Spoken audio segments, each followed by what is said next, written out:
വെളിപ്പാട് പുസ്തകം 1-ാം അധ്യായത്തിൻ്റെ 3-ാമത്തെ വാക്യമാണ് വായിച്ചത്.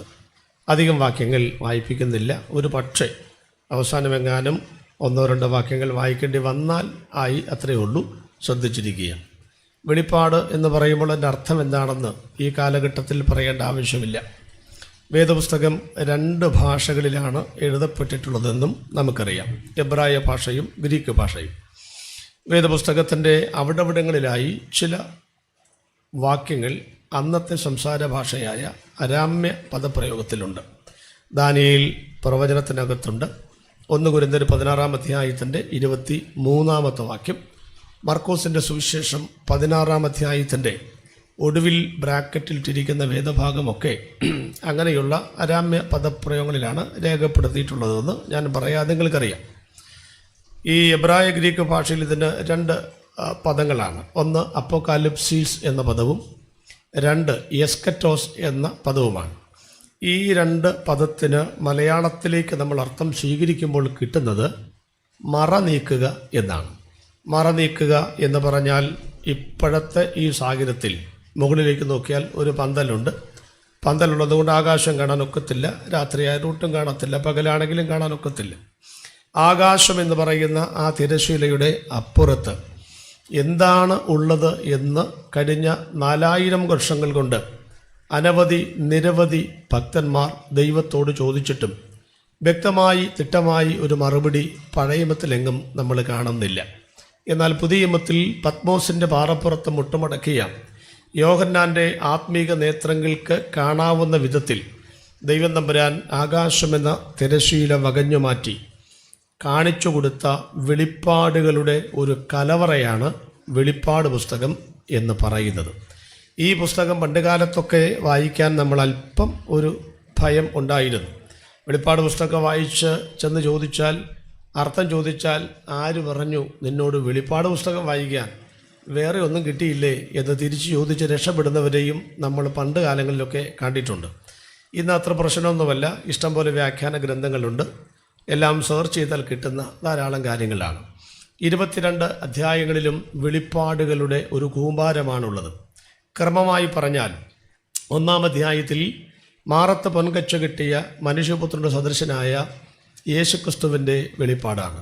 2-3 അധ്യായങ്ങളിൽ ദൈവത്തിൻ്റെ സഭ ഭാവിയിൽ കടന്നു പോകും എന്ന് വേദചിന്തകന്മാർ വിവക്ഷിക്കുന്ന ദൈവസഭയുടെ 7 അവസ്ഥകൾ, 7 പിരീഡുകൾ എന്ന് വേദശാസ്ത്രം വിളിക്കുന്ന എഫസോസ്, മുർന്ന, പെർഗമോസ്, തുയധൈര, സർദീസ്, ഫിലദൽഫ്യ എന്നിങ്ങനെ 7 സഭകളെ മുൻപിൽ നിർത്തിക്കൊണ്ട് ഈ സഭയിൽ പറഞ്ഞിരിക്കുന്ന ദൂതുകളാണ് കർത്താവിൻ്റെ വരവ് വരെ സഭയുടെ 7 അവസ്ഥകൾ എന്ന് പറയുന്ന വെളിപ്പാടാണ്.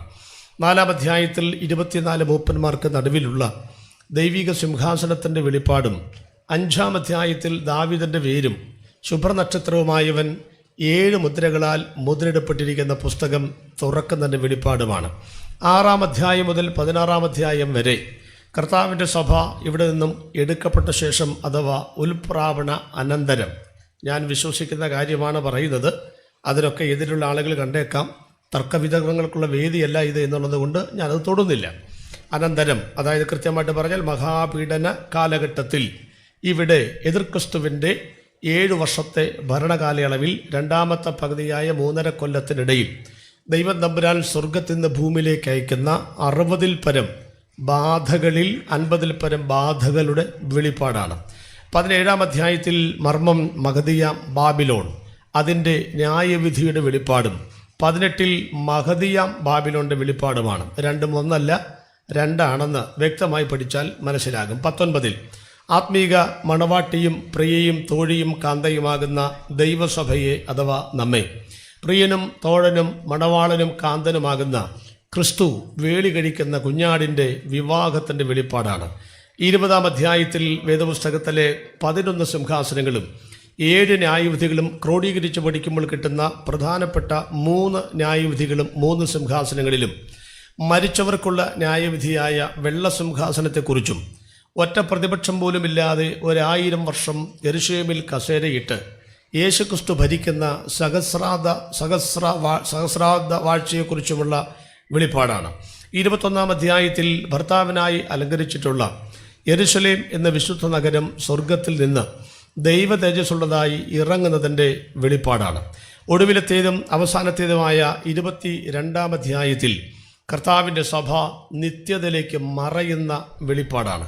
ഭക്തനായ കവിയും പ്രഭാഷകനുമായിരുന്ന എം ഇ ചെറിയാൻ സാറിൻ്റെ മനോഹരമായൊരു പ്രത്യാശാ ഗാനത്തിൻ്റെ 4 വരികൾ ഇങ്ങനെയാണ്: കാലമെല്ലാം കഴിയും, ഇന്ന് കാൺമതെല്ലാം അഴിയും, പിന്നെ പുതുയുഗം വിരിയും. അടുത്ത പദം ഞാൻ ഹൈലൈറ്റ് ചെയ്ത് പറയാറുണ്ട്: തിരികെ വരാതെ.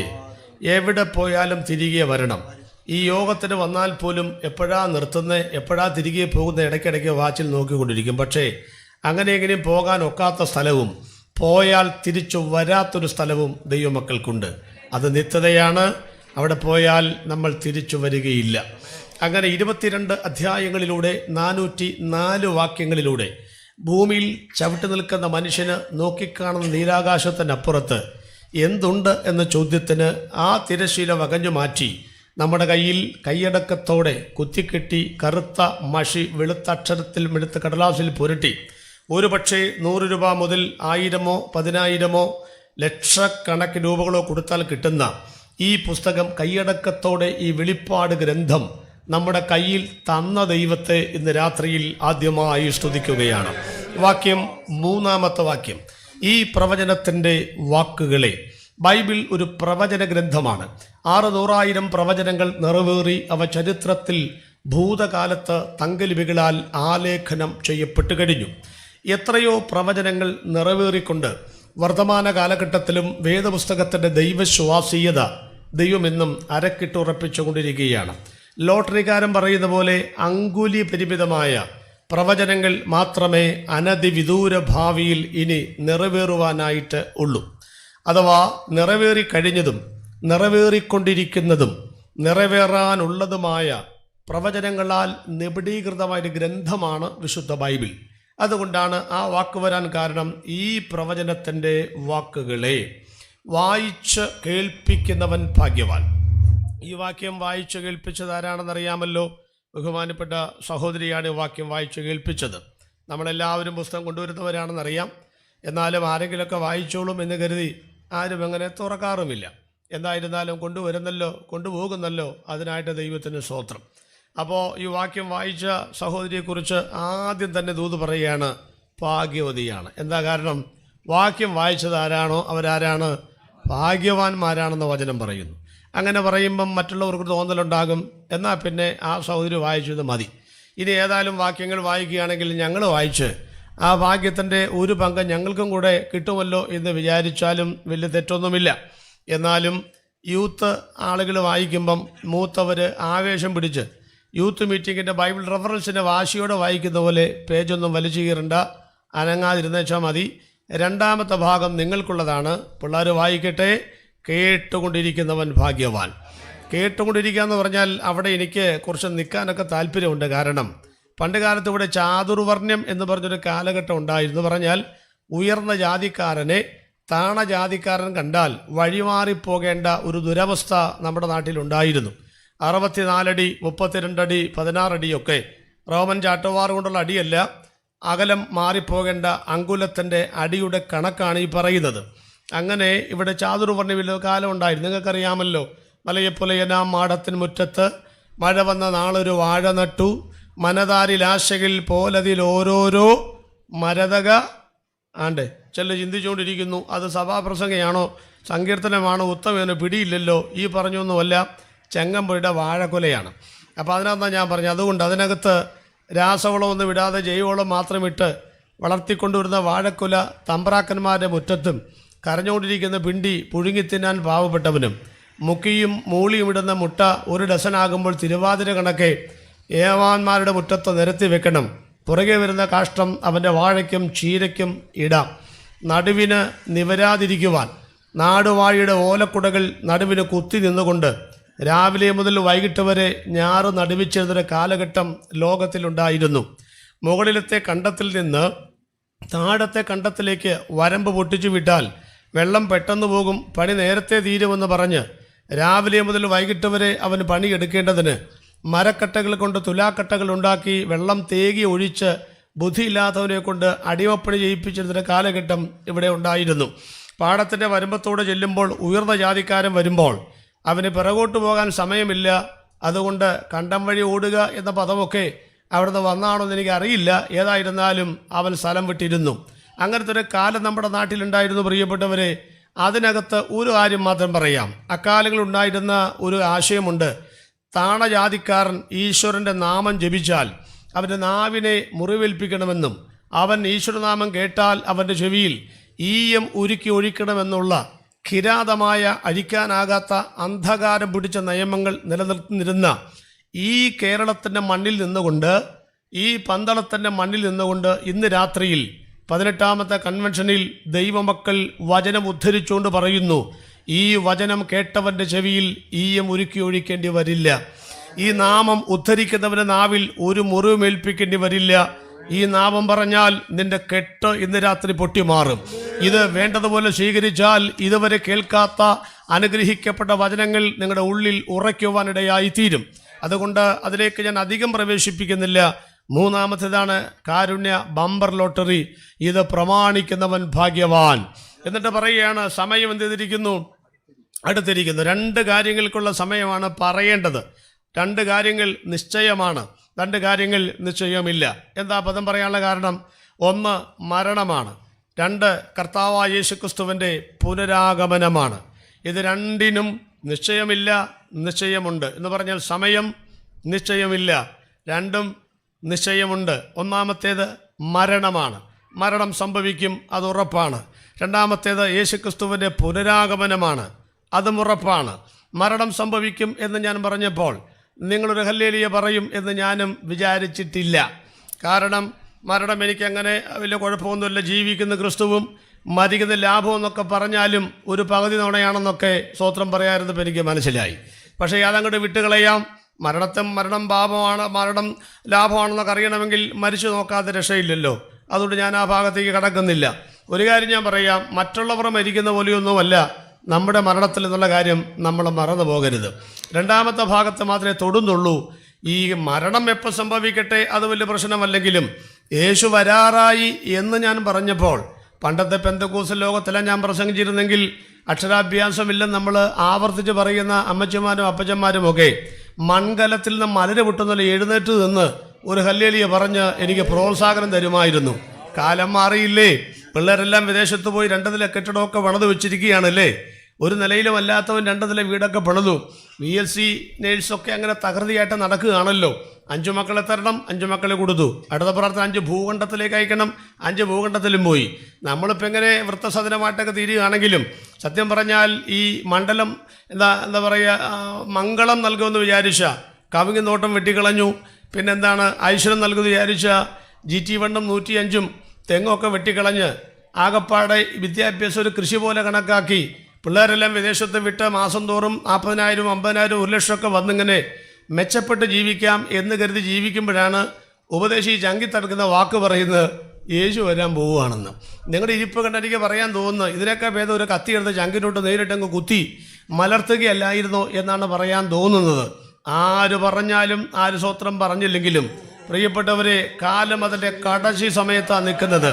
ഞാൻ എപ്പോഴും പറയാറുണ്ട്, എൻ്റെയൊക്കെ ജീവിത കാലഘട്ടത്തിൽ എന്ന് പറഞ്ഞാൽ നമ്മുടെയൊക്കെ ജീവിത കാലഘട്ടത്തിൽ തന്നെ യേശു വരാനുള്ള സാധ്യതകൾ വളരെ കൂടുതലാണ് പ്രിയപ്പെട്ടവരെ. ഒരു പെർട്ടിക്കുലർ ഡേറ്റ് പറയാൻ അവകാശം വചനത്തിൽ ആർക്കുമില്ല.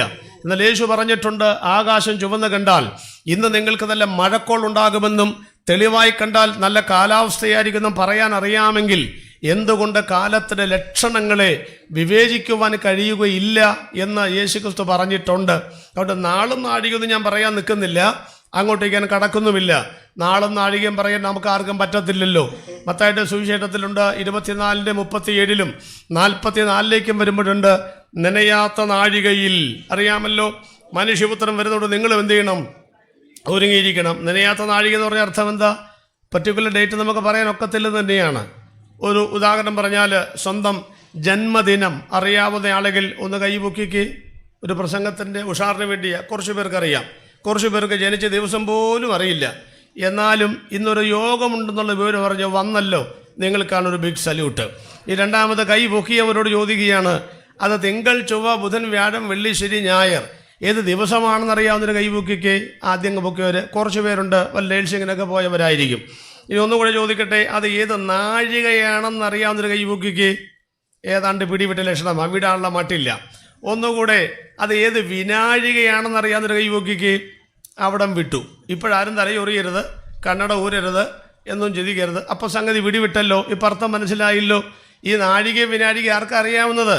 ഞാൻ എൻ്റെ അമ്മയോട് ചോദിച്ചു, അമ്മേ ശോശമ്മേ ഞാൻ എപ്പോഴാണ് ജനിച്ചത്? അമ്മ പറഞ്ഞു, പടിഞ്ഞാറ് വശത്തെ ഇല്ലി പൂത്തപ്പഴ നീ ജനിച്ചതെന്നാണ് പറഞ്ഞത്. അപ്പോൾ അവർക്കൊക്കെ ഇടവത്തിലും കുംഭത്തിലും ഒക്കെ നമ്മൾ ജനിച്ച കണക്കുള്ളത്. ഇപ്പോൾ കാര്യം മനസ്സിലായല്ലോ. നമുക്കങ്ങനെ ഒരു പ്രത്യേക നാഴിക പറയാനുള്ള അവകാശം ദൈവം തന്നിട്ടില്ലെന്ന്. ഇതൊക്കെയാണെങ്കിലും ഒരു പർട്ടിക്കുലർ ഡേറ്റ് പറയാനുള്ള അവകാശം നമുക്കില്ലെങ്കിലും ഉറപ്പാണ് പ്രിയപ്പെട്ടവരെ, ചവിട്ടി നിൽക്കുന്ന ഭൂമിയും നോക്കിക്കാണുന്ന നീലാകാശവും ഇളകി മാറാൻ സമയമായിരിക്കുന്നു. നമ്മൾ പാടിയ പാട്ടൊക്കെ പറയുന്ന പോലെ തന്നെ കർത്താവ് വരാൻ അധികം കാലങ്ങളില്ല. ഇവിടെ എനിക്ക് ധാരാളം കാര്യങ്ങൾ പറയണം. യേശുക്രിസ്തുവിൻ്റെ പുനരാഗമനത്തിന് മുൻപ് നടക്കുന്നത് 150 ലക്ഷണങ്ങളാണ്. ആ 150 ലക്ഷണങ്ങളെ 4ആയിട്ട് തിരിക്കാം. 1 ഇസ്രായേൽ ലക്ഷണങ്ങൾ, 2 ജാതീയ ലക്ഷണങ്ങൾ, 3 സഭാ ലക്ഷണങ്ങൾ, 4 പ്രാപഞ്ചിക ലക്ഷണങ്ങൾ. ആ 4 ലക്ഷണങ്ങളും കൂടെ പറയാനുള്ള സമയം നമുക്കില്ല. അതൊക്കെ എന്നെ പാർട്ടായിട്ട് പറയാനേ ഒക്കത്തുള്ളൂ. ഇളകാത്ത രാജ്യം എന്ന ഭാഗത്ത് ഞാൻ പ്രാപഞ്ചിക ലക്ഷണങ്ങളുടെ ഒരു ഭാഗമാണ് പറഞ്ഞത്. ആകാശത്ത് നടക്കുന്ന സൂര്യൻ, ചന്ദ്രൻ, നക്ഷത്രങ്ങൾ, star war, curiosity, path finder, ഇതൊക്കെ എന്ത് സംഭവിക്കും എന്നുള്ള കാര്യമാണ് അന്ന് നമ്മൾ ചിന്തിച്ചത്. ഇന്ന് ലോകക്കാർക്കും നമുക്കൊക്കെ മനസ്സിലാകുന്ന രീതിയിലുള്ള, പ്രത്യേകിച്ച് നമ്മുടെ ഇടയിലുള്ള ആളുകൾക്ക് ഒരുവിധമൊക്കെ പിടികിട്ടുന്ന 2 ചിന്തകൾ മാത്രം പറയുവാനാണ് ഞാൻ ആഗ്രഹിക്കുന്നത്. അന്ത്യകാലം എന്ന് പറഞ്ഞാൽ മനസ്സിലായല്ലോ. ഇങ്ങനെയാണ് തിമോത്തിയോസ് ലേഖനത്തിൽ പൗലോസ് പറയുന്നത്, എന്നാൽ അന്ത്യകാലത്ത് എന്തോ വരും, ദുർഘട സമയങ്ങൾ വരുമെന്ന് അറിയുക. കർത്താവിൽ പ്രസിദ്ധനായ പസക്കെ ജോയ് സാർ എഴുതിയ തിമോത്തിയോസിലെ ലേഖനങ്ങൾ ഒരു വ്യാഖ്യാനം എന്ന പുസ്തകത്തിൽ അന്ത്യകാലം എന്നുള്ളതിൻ്റെ ദുർഘട സമയത്തിന് 3 വ്യാഖ്യാനങ്ങളാണുള്ളത്. 1 കടൽ ഇളകി വരുന്ന സമയം, 2 മദം പൊട്ടിയ ആനയുടെ മുൻപിൽ അകപ്പെട്ടു പോയ സമയം, 3 എതിർച്ചയ ഒരു കാട്ടുപോത്തിന് മുമ്പിൽ വന്നുപെട്ട സമയം. 1 കടൽ ഇളകി വരുന്ന സമയം. കടൽ ഇളകുകയാണെന്ന് ഞാൻ പറയാതെ നമുക്കറിയാമല്ലോ, ഇന്തോനേഷ്യയുടെ സമീപത്തുള്ള സുമാത്ര ദ്വീപിൽ നിന്ന് 2461 കിലോമീറ്റർ ദൂരത്തേക്ക് ഒരു സൂപ്പർ സോണിക് വിമാനത്തിൻ്റെ വേഗതയിൽ 30 അടി സമുദ്രപ്പിടുന്ന ഉയരത്തിൽ ജാപ്പനീസ് ഭാഷ വിളിക്കുന്ന സുനാമി അല്ലെങ്കിൽ വെള്ളിത്തിരമാല, രാക്ഷസ തിരമാല ചില വർഷങ്ങൾക്ക് മുമ്പ് നമ്മുടെ കേരള തീരത്ത് ആഞ്ഞടിച്ചപ്പോഴാണ് നമ്മൾ മനസ്സിലാക്കുന്നത് കടലിൽ ഇത്രമാത്രം കമ്പനങ്ങൾ ഉണ്ടാകുന്നുണ്ട് എന്ന്. ഇന്ന് ശരാശരി കണക്കെടുത്തിരിക്കുന്ന 12,000 ഭൂകമ്പങ്ങളാണ്. അതിൽ 5000-നും 5500-നും ഇടയിലാണ് കരയിൽ നടക്കുന്നത്. 6500-ൽ പരം കമ്പനങ്ങൾ നടക്കുന്നത് കടലിലാണ്. അവിടെ നടന്നോട്ടേ എന്ന് വിചാരിക്കരുത് കേട്ടോ. 79% വെള്ളമാണ്, 21 ഉള്ളൂ കരഭൂമി. ആഞ്ഞൊരു തുമ്മൽ തുമ്മിയാൽ നമ്മളാരുടെ കാണത്തില്ലെന്ന ഈ പറഞ്ഞതിൻ്റെ അർത്ഥം. അതുകൊണ്ട് വളരെ ശ്രദ്ധിച്ചിരിക്കണം. ഇളകുവാൻ തുടങ്ങുകയാണെന്നുള്ളതിന് ഒരു തർക്കവും വേണ്ട. പള്ളിപ്പറമ്പിലും പൂരപ്പറമ്പിലും നിൽക്കുന്ന ആനയ്ക്കെല്ലാം മദം പൊട്ടുകയാണ്. എതിർച്ചയ കാട്ടുപോത്തിന് മുമ്പിൽ അകപ്പെട്ട സമയം. സാക്ഷര സമ്പന്നമാണ് കേരളം എന്നൊക്കെ അഭിമാനത്തോടെ നമ്മൾ പറഞ്ഞാലും പന്തളം സ്റ്റാൻഡിൽ 2 മണിക്കൊരു പെൺകുട്ടി ഇറങ്ങിയിട്ട് ഈ സ്ഥലം വരെ ഇല്ലേ വരാനായിട്ട് പറ്റുമോ പ്രിയപ്പെട്ടവർ? മാന്തുക എന്ന സ്ഥലത്ത് ഒരു നടന്നു വന്നാൽ അതിനെ മാന്തി പറിക്കാൻ എവിടെ ആൾക്കാരുണ്ടാകുകയുള്ളൂ. നേരം വെളുക്കുമ്പോഴേക്കും അതിൻ്റെ പല്ലും നഖവുമല്ലാതെ ഒന്നും കിട്ടത്തില്ല, ഉറപ്പായ കാര്യമാണ്. പണ്ടൊക്കെ ഒരു കുട്ടിയെ ഒരാൾ ബലാത്സംഗം ചെയ്യുന്നതൊരു വലിയ വാർത്തയായിരുന്നെങ്കിൽ ഒരാളെ 16ഉം 20ഉം പേര് ചേർന്ന് കൂട്ടബലാത്സംഗം എന്ന് പറയുമ്പോൾ ആ വാർത്തയുടെ ആസ്വദിക്കുന്ന ആളെ എണ്ണമെന്ന് വർദ്ധിച്ചുകൊണ്ടിരിക്കുകയാണ്. അതുകൊണ്ട് മദം പൊട്ടിയ ആനയുടെ മുൻപിലല്ല, കാട്ടുപോത്തിന് മുൻപിലുമല്ല നിൽക്കുന്നത്, മറിച്ച് മദം പൊട്ടിയ കാട്ടുപോത്തിന് സമാനമായ മനുഷ്യൻ്റെ മുമ്പിലാണ് നമ്മൾ നിൽക്കുന്നത്. മാനത്തോടിരിക്കുന്ന മനുഷ്യൻ വിവേകഹീനനായാൽ നശിച്ചു പോകുന്ന മൃഗങ്ങൾക്ക് തുല്യനെന്ന വചനം എത്രയോ സത്യമായി വന്നുകൊണ്ടിരിക്കുകയാണ്. ഇനിയും അധികം ലക്ഷണങ്ങളൊന്നും ഭൂമിയിൽ നടക്കാനില്ല പ്രിയപ്പെട്ടവരെ. അതുകൊണ്ട് നമ്മൾ മനസ്സിലാക്കേണ്ടുന്ന, നമ്മൾ പറന്നു പോകാൻ സമയമായി എന്ന് നമുക്ക് ഉറപ്പ് നൽകുന്ന 2 ചിന്തകൾ മാത്രം പറഞ്ഞുകൊണ്ട് ഈ രാത്രിയിൽ ഞാൻ പ്രസംഗം അവസാനിപ്പിക്കും. ഒടുവിൽ നമ്മളൊരു പ്രത്യാശയുടെ പാട്ട് പാടും. പാട്ടൊക്കെ ഞാൻ പറഞ്ഞു കൊടുത്തിട്ടുണ്ട്. 2 പാട്ടിൽ ഒരെണ്ണം പാടി കഴിഞ്ഞു. എനിക്കെൻ്റെ യേശുവിനെ കണ്ടാൽ മതി. വളരെ മനോഹരമായ പാട്ടാണ്. മിക്കവാറും 2ാമത്തെ പാട്ടായിരിക്കും തോന്നുന്നു. ഒരു പാട്ടും കൂടി അവർ അവസാനം പാടും. അവസാനം പാട്ട് പാടുന്നത് പെട്ടെന്ന് പോകാനല്ല, പുറകോട്ട് നോക്കി ഭാര്യയോട് നമുക്ക് പോവാടി എന്ന് പറയാനല്ല. അതൊന്നും നിങ്ങൾ ചിന്തിക്കരുത്. ഒരു പാട്ടൊക്കെ പാടി സമാധാനമായിട്ടൊക്കെ അങ്ങനെ ആരാധിച്ചു പോകണം. പ്രസംഗം തുടങ്ങാൻ നേരത്തെ വരെ ആളുകൾ വന്നിട്ടുണ്ട്. അതുകൊണ്ട് സമാധാനമായിട്ടിരിക്കണം. വേഗത്തിൽ 2 ചിന്തകളിലേക്ക് വരുന്നു. ഇത് അന്ത്യകാലമാണെന്ന് പറയുന്നതിൻ്റെ കാലത്തിൻ്റെ അന്ത്യം ഒരു ബ്രാക്കറ്റ് പീരീഡാണ്. 2 ചിന്തകൾ മാത്രമേ പറയാൻ സമയമുള്ളൂ. അത് കഴിഞ്ഞ് സമയം ഉണ്ടായാൽ ഞാൻ 3ാമത്തെ ഭാഗത്തേക്ക് വരും. നമ്പർ 1, ഒന്നാമത്തേത് നമുക്ക് മാത്രം മനസ്സിലാകുന്ന ചില കണക്കുകൾ കഴിഞ്ഞ ദിവസങ്ങൾക്ക് നിർമ്മലമായ സുവിശേഷയുടെ പ്രസംഗിച്ച് കേട്ടല്ലോ. ഒന്നാമത്തെ കാര്യം ഇത് ദിവസങ്ങളിൽ ഇത് 7ാമത്തെ ദിവസമാണ്. അതാണ് ഞാൻ ഒന്നാമത് ചിന്തിക്കുന്ന ഒന്നാമത്തെ കാര്യം.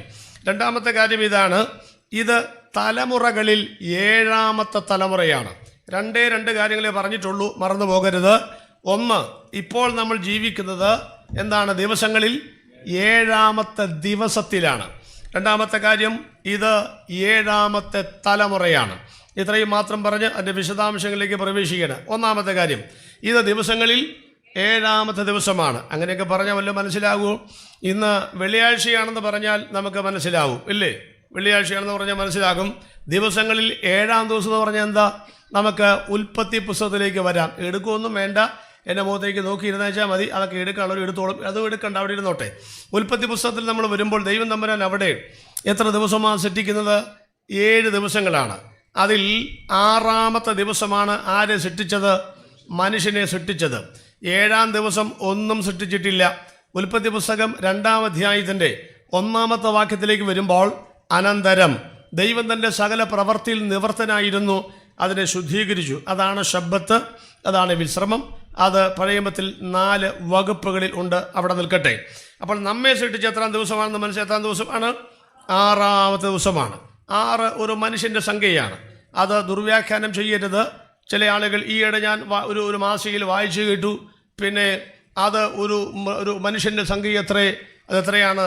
ബുദ്ധിയുള്ളവൻ മൃഗത്തിൻ്റെ സംഖ്യ ഗണിക്കട്ടെ, അതൊരു മനുഷ്യ സംഖ്യയാണ് 666 വെളിപ്പാട് പുസ്തകത്തിൽ.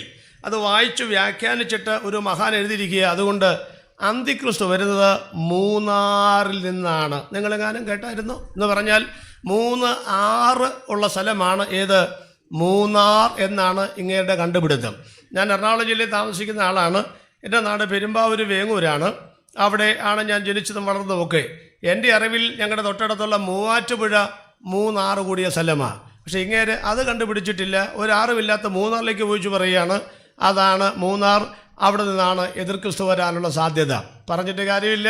കട്ടപ്പനയിൽ യെരുശലേം ദേവാലയം പണിയുന്ന ഒരാളെ ഈയിടെ ഞാൻ വായിച്ചിരുന്നു. കട്ടപ്പന ഇസ്രായേൽ അല്ല എന്ന് പോലും തിരിച്ചറിയാതെ അതിനും സംഭാവന കൊടുത്ത ആളുകളും മലയാളക്കരയിലുണ്ട്.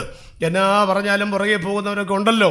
അതാ ക്രിസ്തു അവിടെ എന്ന് പറഞ്ഞാൽ ഇറങ്ങി പുറപ്പെടരുത്. അതാ ക്രിസ്തു ഇവിടെ എന്ന് പറഞ്ഞാൽ ഇറങ്ങി പുറപ്പെടരുത്. ഇതെല്ലാം ഈറ്റുനോവിൻ്റെ ആരംഭമാണ്. ക്രിസ്തു എവിടാ വരുന്നത്? തലശ്ശേരിയിലുമല്ല, തലയോല പറമ്പിലുമല്ല. ക്രിസ്തു എവിടെ എടുക്കപ്പെട്ടു? മേഘങ്ങളിൽ എടുക്കപ്പെട്ടുന്ന പോയത് പോലെ വരുമെന്ന വചനം. എവിടെയാണോ എടുക്കപ്പെട്ടത് അവിടെ തന്നെയാണ് യേശു വീണ്ടും വരുന്നത്. അതുകൊണ്ട് മേഘങ്ങളെ വാഹനമാക്കി വരാൻ പോകുന്ന യേശുവിനെ പ്രതീക്ഷയോടെ കാത്തിരിക്കുന്ന വാനമേഘങ്ങളിൽ കണ്ണും നട്ടിരിക്കുന്ന ഭക്തന്മാരെ ഓർത്ത് ഇന്ന് രാത്രി ഞാൻ ദൈവത്തിന് സ്തോത്രം ചെയ്യുകയാണ്. അപ്പം 6ാമത്തെ ദിവസമാണ് സൃഷ്ടിച്ചത്. 6 എന്ന സംഖ്യ കണ്ടാൽ അറിയാമല്ലോ, നമ്മുടെ സ്വഭാവവും 6 തമ്മിൽ വലിയ സാമ്യമുണ്ട്. ബോർഡിൽ എഴുതുമ്പോൾ 6 തുടങ്ങുന്ന എവിടുന്ന? ഉയരത്തിൽ നിന്നാണ് 6 തുടങ്ങുന്നത്. എങ്ങനല്ലേ ഓയിൽ തുടങ്ങുന്നത്. അപ്പോൾ സ്വർഗത്തിൽ നിന്നാണ് എല്ലാം തുടങ്ങുന്നത്. ഇനി ആ വരവ് നോക്കണം നിങ്ങൾ. സ്വർഗത്തിൽ നമ്മളെല്ലാം ഈ ഭൂമിയിലേക്ക് വന്നത് അമ്മയുടെ ഗർഭപാത്രത്തിൽ അടങ്ങി ഒതുങ്ങി ഒരാർച്ച് പോലെ 285 ദിവസം അടങ്ങി ഒതുങ്ങിയ ചരിത്രമാണ് ഈ ആർച്ച് പോലെ ഇരിക്കുന്നത്. അങ്ങനെ ഭൂമിയിലേക്ക് ജനിച്ചു വീണു. വന്ന സ്ഥലത്തേക്ക് തിരിച്ചു പോകണമെന്നാണ് പ്രകൃതിയിൽ ദൈവം വെച്ച നിയമം. പക്ഷേ പോകാൻ ഒത്തില്ല കേട്ടോ.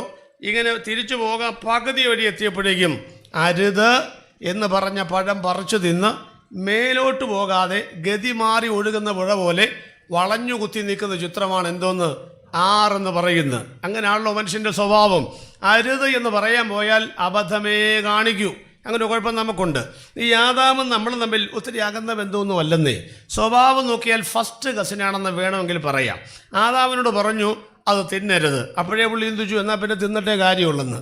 അപ്പോഴേ പുള്ളി തിന്നു. ഞാൻ തമാശയ്ക്ക് പറയാറുണ്ട്, തിന്നാതിരിക്കണമായിരുന്നു എന്ന് പറയണമായിരുന്നു. ആദാമേ, ഈ വൃക്ഷഫലം രാവിലെ 1, ഉച്ചയ്ക്കൊന്ന്, വൈകിട്ടൊന്ന്. അത് അങ്ങനെ പറഞ്ഞിരുന്നെങ്കിൽ ഇന്നും തിന്നാതെ 624 വർഷം പഴക്കമുള്ള ഒരു വലിയ നേതാവായി അദ്ദേഹത്തെ നമുക്കിടയിൽ അധ്യക്ഷനായിട്ട് കണ്ടേനെ. സെൻട്രൽ പാസ് സ്ഥാനവും തെറിച്ചു പോയേനെ. അപ്പോൾ അദ്ദേഹം അവിടെ തിന്നരുത് അപ്പോഴേ തിന്നു. നമ്മുടെ സ്വഭാവം നോക്കി അങ്ങനെയല്ലേ നമ്മളും അല്ലേ? ഇവിടെ തുപ്പരുത് എന്ന് പറഞ്ഞാൽ കാർക്കിച്ച് തുപ്പി കളം വരയ്ക്കാതെ നമ്മൾ അവിടെ നിന്ന് പോകത്തില്ല. ഫുട്ബോളിൽ നിൽക്കരുതെന്ന് പറഞ്ഞാൽ ഏത്തക്കൊല തൂങ്ങിക്കിടക്കുന്ന പോലെ കിടക്കുകയും ചെയ്യും. പോസ്റ്റൽ ഇടിക്കുമ്പം കണ്ടക്ടറിൻ്റെ പേർക്ക്, ഡ്രൈവറിൻ്റെ പേർക്ക്, ഇലക്ട്രിസിറ്റിക്കാരുടെ പേർക്ക് നമ്മൾ കേസും കൊടുക്കും. പൊതുവഴിയല്ല നടക്കരുതെന്ന് പറഞ്ഞാൽ അവിടെ എന്തോ നടക്കുന്നുണ്ടല്ലോ എന്ന് അന്തരാത്മാവിൽ പറയും. പമ്മി ചെല്ലും. പട്ടി ഓടിക്കും, മുണ്ടും മടക്കി കുത്തി നമ്മൾ തിരിച്ചു പോവുകയും ചെയ്യും. ഒന്നും കൂടെ പറഞ്ഞോട്ടെ, യാഥാർത്ഥ്യമായതുകൊണ്ട് പറയുകയാണ്. ഭാഷ മോശമാണോ എന്ന് എനിക്കറിയത്തില്ല, ഞാൻ പറയാറുള്ളത് കൊണ്ട് പറയുകയാണ്. ഇവിടെ മൂത്രം ഒഴിക്കരുതെന്ന് എഴുതി വെച്ചാൽ അത് കണ്ടോണ്ട് മൂത്രം ഒഴിക്കുന്ന, വായിച്ചോണ്ട് മൂത്രം ഒഴിക്കുന്ന എന്തോരം ആളുകൾ നമ്മൾ കാണാറുണ്ടെന്നറിയാമോ? നമ്മുടെ കുഴപ്പം തന്നെ നമ്മൾ മോശമാണോ? പെന്തിക്കോസ്തുകാരെ മോശമാണോ? അല്ല. നമ്മുടെ യോഗത്തിനെല്ലാം പറയും, ദയവായി എല്ലാവരും എഴുന്നേറ്റ് മുൻപോട്ട് കയറിയിരിക്കണം. നിങ്ങൾ പറയാറില്ലേ, ഇവിടെ ആരും പറഞ്ഞു കേട്ടില്ല, ദൈവത്തിൻ്റെ സ്തോത്രം. ഞാൻ അങ്ങനെയൊന്നും പറയുന്ന ആളല്ല. കാരണം ഞാൻ പറയുന്നത് ആദ്യം വരുന്നവർ പിറകിലിരിക്കണം എന്ന അഭിപ്രായക്കാരനാണ് ഞാൻ. എന്താണെന്നറിയാമോ? ഈ വൈകി വരുന്നവരാരാണെന്ന് കണ്ടുപിടിക്കാൻ ആ ഒറ്റ മാർഗമല്ലാതെ വേറെ യാതൊരു മാർഗവുമില്ല. അതുകൊണ്ട് വൈകി ആദ്യം വന്ന് പറയാൻ ഫില്ല് ചെയ്തിരിക്കും. നമ്മൾ നോക്കിക്കേ, മുമ്പിൽ ഇപ്പോഴും ഒരു 10, 20, 25 പേർക്ക്, ഒരു 15 പേർക്ക് ഇവിടെ ഇരിക്കാം. ഇവിടെ 10 പേർക്ക്, പുറകിൽ ഒറ്റ കസേര കാണത്തില്ല. വേണേൽ ഇപ്പം നോക്കിക്കൊന്നില്ലേ, പെന്തക്കോസ്ത് യോഗം തുടങ്ങി അന്ന് പോലെ തുടങ്ങിയതാണ് മുൻപോട്ട് കയറിയിരിക്കണം. അപ്പം നമുക്കൊരു ചിന്ത, കയറി ഇരുന്നില്ലെങ്കിൽ ഇയാൾ എന്നാ ചെയ്യുക അറിയണമല്ലോ. അത് നമുക്ക് എതിര് ചെയ്യാണ്ടൊരു മനോഭാവം നമ്മുടെ ഉള്ളിലുണ്ടെന്നേ, അത് നമ്മൾ കയറിയിരിക്കാത്തത്. അതുകൊണ്ട് എൻ്റെ പുനഃസംഘാടകരെ, ഇവർ കയറിയ ഒറ്റ മാർഗ്ഗമേ ഉള്ളൂ. നാളത്തെ യോഗത്തിൽ തിരിച്ചു പറയുക, ഒരെണ്ണം മുമ്പിൽ ഇരുന്ന് പോയേക്കരുത്. അങ്ങനെ പറഞ്ഞു നോക്കിക്കേ, മുമ്പിൽ ആകെ ഫില്ലായിരിക്കും. നാളെ നടക്കുകയില്ല, കാരണം ഇന്ന് കേട്ടത് കൊണ്ട് നാളെ അടുത്ത വർഷം മറന്നു പോകും. കേട്ട് പറഞ്ഞു നോക്കിയ ഒക്കെ മുമ്പിലായിരിക്കുമെന്ന്. അപ്പം ഞാൻ പറയുന്നത് പുറകിലങ്ങ് ഇരിക്കട്ടെ. അപ്പോൾ അവസാനം അവർ ഒറ്റ കസേര കാണരുത്. അപ്പോൾ 7:45, 8 മണിക്കൊക്കെ വരുന്നവർ കസേരയില്ലേ? ഇല്ല. പിന്നെ എവിടെ പോയിരിക്കും? മുമ്പിൽ കുറേ കസേരയുണ്ട്. അപ്പോൾ നേരെ അവരിങ്ങനെ നടന്നിങ്ങനെ മുന്നോട്ട് വന്ന് ചമ്മി ഇരിക്കുന്ന ഇരിപ്പുണ്ട്. അപ്പോൾ ഈ വരുന്ന ആരെ നമുക്ക് കാണുകയും ചെയ്യാം. ഒന്ന് പരീക്ഷിച്ച് നോക്കും, നല്ലതാ. ഞാൻ പറഞ്ഞ സാരം മനസ്സിലായല്ലോ. അപ്പോൾ തിന്നരുത്, അരുതായ്മകൾ പാപമാണ്. വ്യഭിചാരം ചെയ്യരുത്, കുല ചെയ്യരുത്, മോഷ്ടിക്കരുത്, വിഗ്രഹത്തെ ആരാധിക്കരുത്. അരുതായ്മകളാണ്. ഹമർട്ടിയ എന്ന് പറഞ്ഞാൽ മനസ്സിലായി, ലക്ഷ്യം തെറ്റുക, ഏറുപിടിക്കുക, കുറിക്ക് തെറ്റുക, കാൽ വഴുതി വീഴുക, ചെയ്യേണ്ട കാര്യങ്ങൾ ചെയ്യാതിരിക്കുക. അരുതായ്മകളാണ് പാപം എന്ന് പറയുന്നത്. കൽപ്പനയുടെ ലംഘനമാണ് പാപം. ദൈവാധിപത്യത്തെ ചോദ്യം പ്രവണതയാണ് പാപം. ദൈവിക പരിമിതികളുടെ ലംഘനമാണ് പാപം എന്ന് പറയുന്നത്. അപ്പോൾ 6-ാം ദിവസം സംഭവിച്ച കാര്യം ഇതാണ്. അപ്പോൾ ആദാമിനെ ദൈവം സൃഷ്ടിച്ചു, ആദ്യം മനുഷ്യനെ സൃഷ്ടിച്ചു. ഇവിടെ നിൽക്കുമ്പം ആളുകളൊരു ചോദ്യം ചോദിക്കാറുണ്ട്, ദൈവം തമ്പുരാൻ എന്തിനാണ് ഈ 6-ാമത്തെ ദിവസം കൊണ്ട് മനുഷ്യനെ സൃഷ്ടിച്ചത്? മനുഷ്യൻ ആരാന്നറിയാമോ? സൃഷ്ടിയുടെ മണിമകുടമാണ്. ദൈവത്തിൻ്റെ സ്വരൂപത്തിലും സാദൃശ്യത്തിലുമാണ് ദൈവം മനുഷ്യനെ സൃഷ്ടിച്ചത്. ദൈവശാസ്ത്രത്തിൽ 5 അർത്ഥമാണ് അതിനുള്ളത്. അതുകൊണ്ട് പ്രയോറിറ്റി കൊടുത്തല്ലേ മനുഷ്യനെ സൃഷ്ടിക്കേണ്ടത്. അവനെ 1-ാം ദിവസം സൃഷ്ടിക്കേണ്ടായിരുന്നു. ഒടുവിലത്തെ ദിവസമാണോ മനുഷ്യനെ സൃഷ്ടിക്കേണ്ടത്? ബൈബിളിൽ കൃത്രിപ്പുകൾ കണ്ടുപിടിക്കാൻ നടക്കുന്ന ആളുകൾ അങ്ങനെ യുക്തിപരമായി ചോദിക്കാറുണ്ട്. ഞാനും ചോദിച്ചിരുന്നു, അല്ല, അവസാന ദിവസമാണോ മനുഷ്യനെ ഉണ്ടാക്കേണ്ടത്? 1-ാമത്തെ ദിവസം ഒരു പ്രയോറിറ്റി കൊടുത്ത്, മുൻഗണന കൊടുത്ത് അവനെ ഉണ്ടാക്കണ്ടായിരുന്നു. ഞാൻ IPCയിലുള്ള ഒരു പാസ്റ്ററിൻ്റെ പുറകെ നടന്നാണ് ഈ ഉപദേശി പണി പഠിച്ചത്. കേട്ടോ, പണ്ടൊക്കെ ഉപദേശി പണി പഠിക്കുന്ന അങ്ങനെ, ഇന്നത്തെ പോലല്ല. നന്നെന്ന് പറഞ്ഞ ഉപദേശിമാരുടെ പുറകെ നടക്കണം. ഞാൻ അങ്ങനെ നടന്ന ഉപദേശി പണി പഠിച്ചത്. Assistant pastor. അപ്പോൾ എന്നെ കൊച്ചു പാസ്റ്റർ എന്നാണ് വിളിക്കുന്നത്, അദ്ദേഹത്തെ വലിയ പാസ്റ്റർ എന്നാണ് വിളിക്കുന്നത്. അപ്പോൾ അതിൻ്റെ ഗുണമേ ഉള്ളെന്നാണ് ഞാൻ പറയുന്നത്. എന്നാണെന്നറിയാമോ? ഈ ക്ലീനറായി നടന്ന ഡ്രൈവറായാൽ വണ്ടി വഴി കിടക്കുകയില്ല.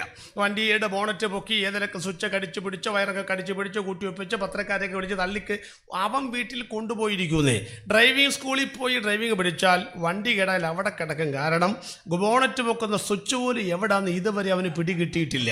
സ്റ്റീറിംഗ് മാത്രമേ കയ്യിലുള്ളൂ, ക്ലച്ചും ബ്രേക്കും അങ്ങേരുടെ കയ്യിലായിരുന്നു. വല്ലതും മനസ്സിലായി? അതുകൊണ്ട് ഈ കാലം എത്ര മാറിയാലും BTHും MTH ഒക്കെ ഉണ്ടെന്ന് പറഞ്ഞാലും, പണ്ടാരും പറഞ്ഞാലും BTH ബീഡി ഉണ്ടെന്ന് പറഞ്ഞാലും തീപ്പെട്ടിയും കൂടെ കയ്യിൽ വേണം. അപ്പോൾ അതുകൊണ്ട് ഉരച്ചാൽ കത്തുന്ന സംഭവങ്ങൾ വേണമെന്നുണ്ടെങ്കിലുണ്ടല്ലോ, ഈ ഉപദേശിമാരെ പുറകെ, എൻ്റെ അഭിപ്രായം മാത്രമാണ്, ഇതൊന്നും ആധികാരികത്തേക്കുണ്ട, ഉപദേശിമാരെ പുറകെ നടന്നു ഉപദേശിപ്പണി പഠിച്ചവരൊക്കെ സഭ കൊണ്ടു നടക്കാൻ പഠിച്ചിട്ടുണ്ട്. അത് തർക്കമാനം അതില്ല. അപ്പം ഞാൻ എൻ്റെ ഉപദേശം വെച്ചു, ഉപദേശി ഈ 1-ാം ദിവസം ആദാമിനെ സൃഷ്ടിക്കാതെ 6-ാമത്തെ ദിവസം അവസാന ദിവസം കൊണ്ട് സൃഷ്ടിച്ച് നാണം കിടത്തേണ്ട കാര്യം ഉണ്ടായിരുന്നു. ഇപ്പോഴത്തെ ഈ സമകാലീന സംഭവങ്ങളൊക്കെ ഒത്തിരി ചിന്തകളൊക്കെ വിശാലമാണെങ്കിലും പണ്ടത്തെ ഉപദേശിമാരുടെ കയ്യിൽ കറക്റ്റ് ആൻസറുണ്ട്. അവർ നല്ല ഉദാഹരണങ്ങളൊക്കെ പറയും. അതിനൊന്നും മറികടക്കാൻ നമ്മളെ കൊണ്ട് പറ്റത്തില്ല. ഉപദേശി എന്തോ പറഞ്ഞു, എൻ്റെ പുള്ളി ഭയങ്കര ചിരി എന്ന് പറയുന്നത് പൊന്നു ചോദിച്ചവരാ, 1-ാം ദിവസം ആദാമിനെ സൃഷ്ടിക്കാത്തനായ ദൈവത്തിന് സ്തോത്രം.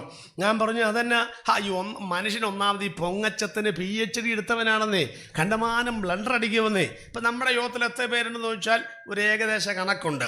പണ്ട് ഞാൻ യോഗത്തിൽ നിന്ന് അവിടെ എഴുതി വെച്ച സീറ്റിംഗ് കപ്പാസിറ്റി 468. ആ ഓഡിറ്റോറിയത്തിൽ അത്ര കപ്പാസിറ്റി ഉണ്ട്, 468. ഒരു 100-300 പേര് യോഗത്തിന് വന്നിട്ടുണ്ടായിരുന്നു. അപ്പോൾ പിറ്റത്തെ മാസം മാസികയിൽ ആ സംഘാടകർ ഇട്ടേക്കുക, ആയിരക്കണക്കിന് ആളുകൾ പങ്കെടുത്ത യോഗമാണെന്ന്. ആ ഓഡിറ്റോറിയത്തിന് എത്ര സീറ്റിംഗ് കപ്പാസിറ്റി ഉള്ളൂ? 460. ഞാൻ വായിച്ചതാണെന്നേ. എന്നിട്ട് ഞാൻ പങ്കെടുത്ത യോഗത്തിൽ ആയിരക്കണക്കിന് ആളുകൾ. ഞാൻ ചോദിച്ച പുള്ളി പറയുക, കർത്താവിനല്ലേ മഹത്വം കിടക്കട്ടെന്ന്. കിടക്കട്ടെ കർത്താവിന് മഹത്വം, ചുമ്മാ എന്നുള്ള പറഞ്ഞ് അടിച്ചു വിട്ടേക്കുക. അപ്പം മനുഷ്യൻ എന്ന് പറഞ്ഞ് ഈ പൊങ്ങച്ചത്തിന് PhD എടുത്തവരാ. പാസ്റ്റർ പറയുക, എൻ്റെ ജോലി സഹോദര, ആദാമിനെ എങ്ങാനും 1-ാം ദിവസം സൃഷ്ടിച്ചെങ്കിൽ ദൈവത്തിൻ്റെ കാര്യം കട്ടപ്പോക. എന്നാന്നറിയാമോ? ആദാം പറഞ്ഞുകൊണ്ട് നടന്നേനെ, 1-ാം ദിവസം എന്നെ ഉണ്ടാക്കി, 2-ാം ദിവസം മുതൽ 7-ാം ദിവസം വരെ ഈ കാണുന്നെല്ലാം ഞാനും അങ്ങേരും കൂടെ ഉണ്ടാക്കിയെന്ന്. ഈ ഗതികേട് ദൈവത്തിൻ്റെ വരാതിരിക്കാനാണ് ദൈവം എല്ലാം സൃഷ്ടിച്ചു കഴിഞ്ഞ് അവനെ ഉണ്ടാക്കിയത്. എത്ര പ്രാവശ്യം പാപം ചെയ്താലും ദൈവം ക്ഷമിക്കുമായിരിക്കും. പക്ഷെ നോ കോംപ്രമൈസ്. തൻ്റെ സ്തുതിയും തൻ്റെ മഹത്വവും അവനാർക്കും വിട്ടുകൊടുക്കുന്ന ദൈവമല്ല. അത് ഫലിത രൂപത്തിൽ പറഞ്ഞു വിടുമ്പോൾ തന്നെ ആഴമായ മറ്റൊരു ദൈവശാസ്ത്രത്തിലേക്ക് വരാം. വചനം ആഴത്തിൽ പഠിച്ചപ്പോൾ ഞാൻ ചിന്തിച്ചു, ആദാമേ, നിന്നെ സൃഷ്ടിക്കുമ്പോൾ, അങ്ങനെ ആ പദമൊന്നും ശരിയല്ല, താങ്കൾ സൃഷ്ടിക്കുന്നതിന് മുമ്പ് തന്നെ എല്ലാം സൃഷ്ടിച്ചു വെച്ച കാര്യം എന്നറിയാമോ? പിന്നെ എന്താണ്, നമ്മുടെ മൃഗങ്ങളൊക്കെ പ്രസവിക്കുന്ന പോലെ അങ്ങനെയല്ലല്ലോ ആദാം അപ്പച്ചനുണ്ടായത്. അങ്ങനെ പിന്നെ നമ്മൾ മനുഷ്യൻ്റെ കുഞ്ഞുങ്ങൾ പോലെയല്ല അത് തിരിച്ചാണ്. മനുഷ്യൻ്റെ കുഞ്ഞുങ്ങൾ ജനിക്കുന്നത്, നമ്മുടെ കുഞ്ഞ് ജനിച്ചു 3 മാസം കഴിഞ്ഞ് കമിഴ്ന്നു, പിന്നെ മുട്ടുകുത്തി, പിന്നെ മുല്ലപ്പൂ പോലുള്ള പല്ല് വന്നു, പിന്നെ കുറുക്ക് കൊടുത്തു. അങ്ങനെയല്ലല്ലോ ആദാം അപ്പച്ചൻ. അദ്ദേഹം ജനിക്കുമ്പോഴേ മൃഗങ്ങളുടെ പിള്ളേർ എഴുന്നേറ്റ് നടക്കുന്ന പോലെ തുള്ളിച്ചാടി അരോഗ ദൃഢഗാത്ത് എറുപ്പക്കാർ ജനിക്കുന്നതെന്ന്. പിന്നെ ചോദ്യങ്ങളുടെ കളിയല്ലേ പ്രിയപ്പെട്ടവർ? ചിന്തിച്ചിട്ടുണ്ടോ? കൊച്ചു ചോദ്യം ചോദിക്കണമെങ്കിൽ 5-6 വയസ്സാകണം. ഇവരൊക്കെ ചോദ്യങ്ങളുടെ നിഘണ്ടുക്കളുള്ള ആളുകളാണെന്ന് മനസ്സിലാക്കാമല്ലോ. അപ്പോൾ ആദാമിനെ എങ്ങാനും 1-ാം ദിവസം സൃഷ്ടിച്ചിരുന്ന എഴുതി ചോദിച്ചേനെ, ഞാൻ എന്തോ തിന്നും, എന്തോ കുടിക്കും, ആരെ കല്യാണം കഴിക്കും, എവിടെ ജീവിക്കും? ദൈവം ചോദ്യം കേട്ട് ഉത്തരം അന്വേഷിച്ച് പൊറുതി മുട്ടിയേനെ. അതുകൊണ്ട് ആദാമിനെ സൃഷ്ടിക്കുമ്പോൾ തന്നെ ആദാമിന് തിന്നാനും കുടിക്കാനും ജീവിക്കാനും ജീവിതം പങ്കിടാനുമുള്ള എല്ലാം സൃഷ്ടിച്ചു വെച്ചതിന് ശേഷമാണ് ആദാമിന് ദൈവം ജന്മം നൽകിയത്. ആദ്യത്തെ ദൂത്, വിലപ്പെട്ട ദൂത്, അല്പം പോലും ഞാൻ കട്ടി കുറയ്ക്കാതെ പറഞ്ഞുകൊള്ളട്ടെ പ്രിയപ്പെട്ടവരെ, അവൻ നിങ്ങൾക്കായി കരുതുന്നവനാകയാൽ നിങ്ങളുടെ സകല ചിന്താകുലങ്ങളും അവൻ്റെ മേൽ ഇട്ടുകൊള്ളുവിൻ. രക്ഷിക്കപ്പെടുവാൻ മടിക്കുന്നവരെ, സ്നാനപ്പെടുവാൻ മടിക്കുന്നവരെ, ദൈവകൃപയിലേക്ക് വരാൻ മടിക്കുന്ന പ്രിയപ്പെട്ടവരെ, ഞങ്ങളൊക്കെ പണ്ട് ചോദിച്ചിരുന്നു, ചത്താൽ എവിടെ കുഴിച്ചിടും, എവിടാ സഭാഹാള്? 1350 വീട്ടുകാരുള്ള വേങ്ങൂർ അത്തിക്കാട്ട് പള്ളിയിൽ നിന്ന് ഒരു മകൻ മാത്രമേ, എൻ്റെ വീട്ടിൽ 2 സഹോദരിമാരുണ്ട്. ഞാൻ പള്ളി വിട്ടേച്ചും ദൈവത്തെ ആരാധിക്കാൻ ചെന്നപ്പോഴുണ്ടല്ലോ, 2.25 സെന്റിനകത്ത് ചാണകം കൊണ്ട് മെഴുകിയ ഒരു തറ, കൈകൾ കൊണ്ട് മെടഞ്ഞെടുത്ത ഒരു തഴപ്പായ, ഒരു വശം പൊട്ടിയ ഒരു തമ്പേർ, 4 നെറ്റി മാത്രം കെട്ടിപ്പൊക്കിയ, ചുറ്റും ഭിത്തിയില്ലാത്തൊരു സ്ഥലം.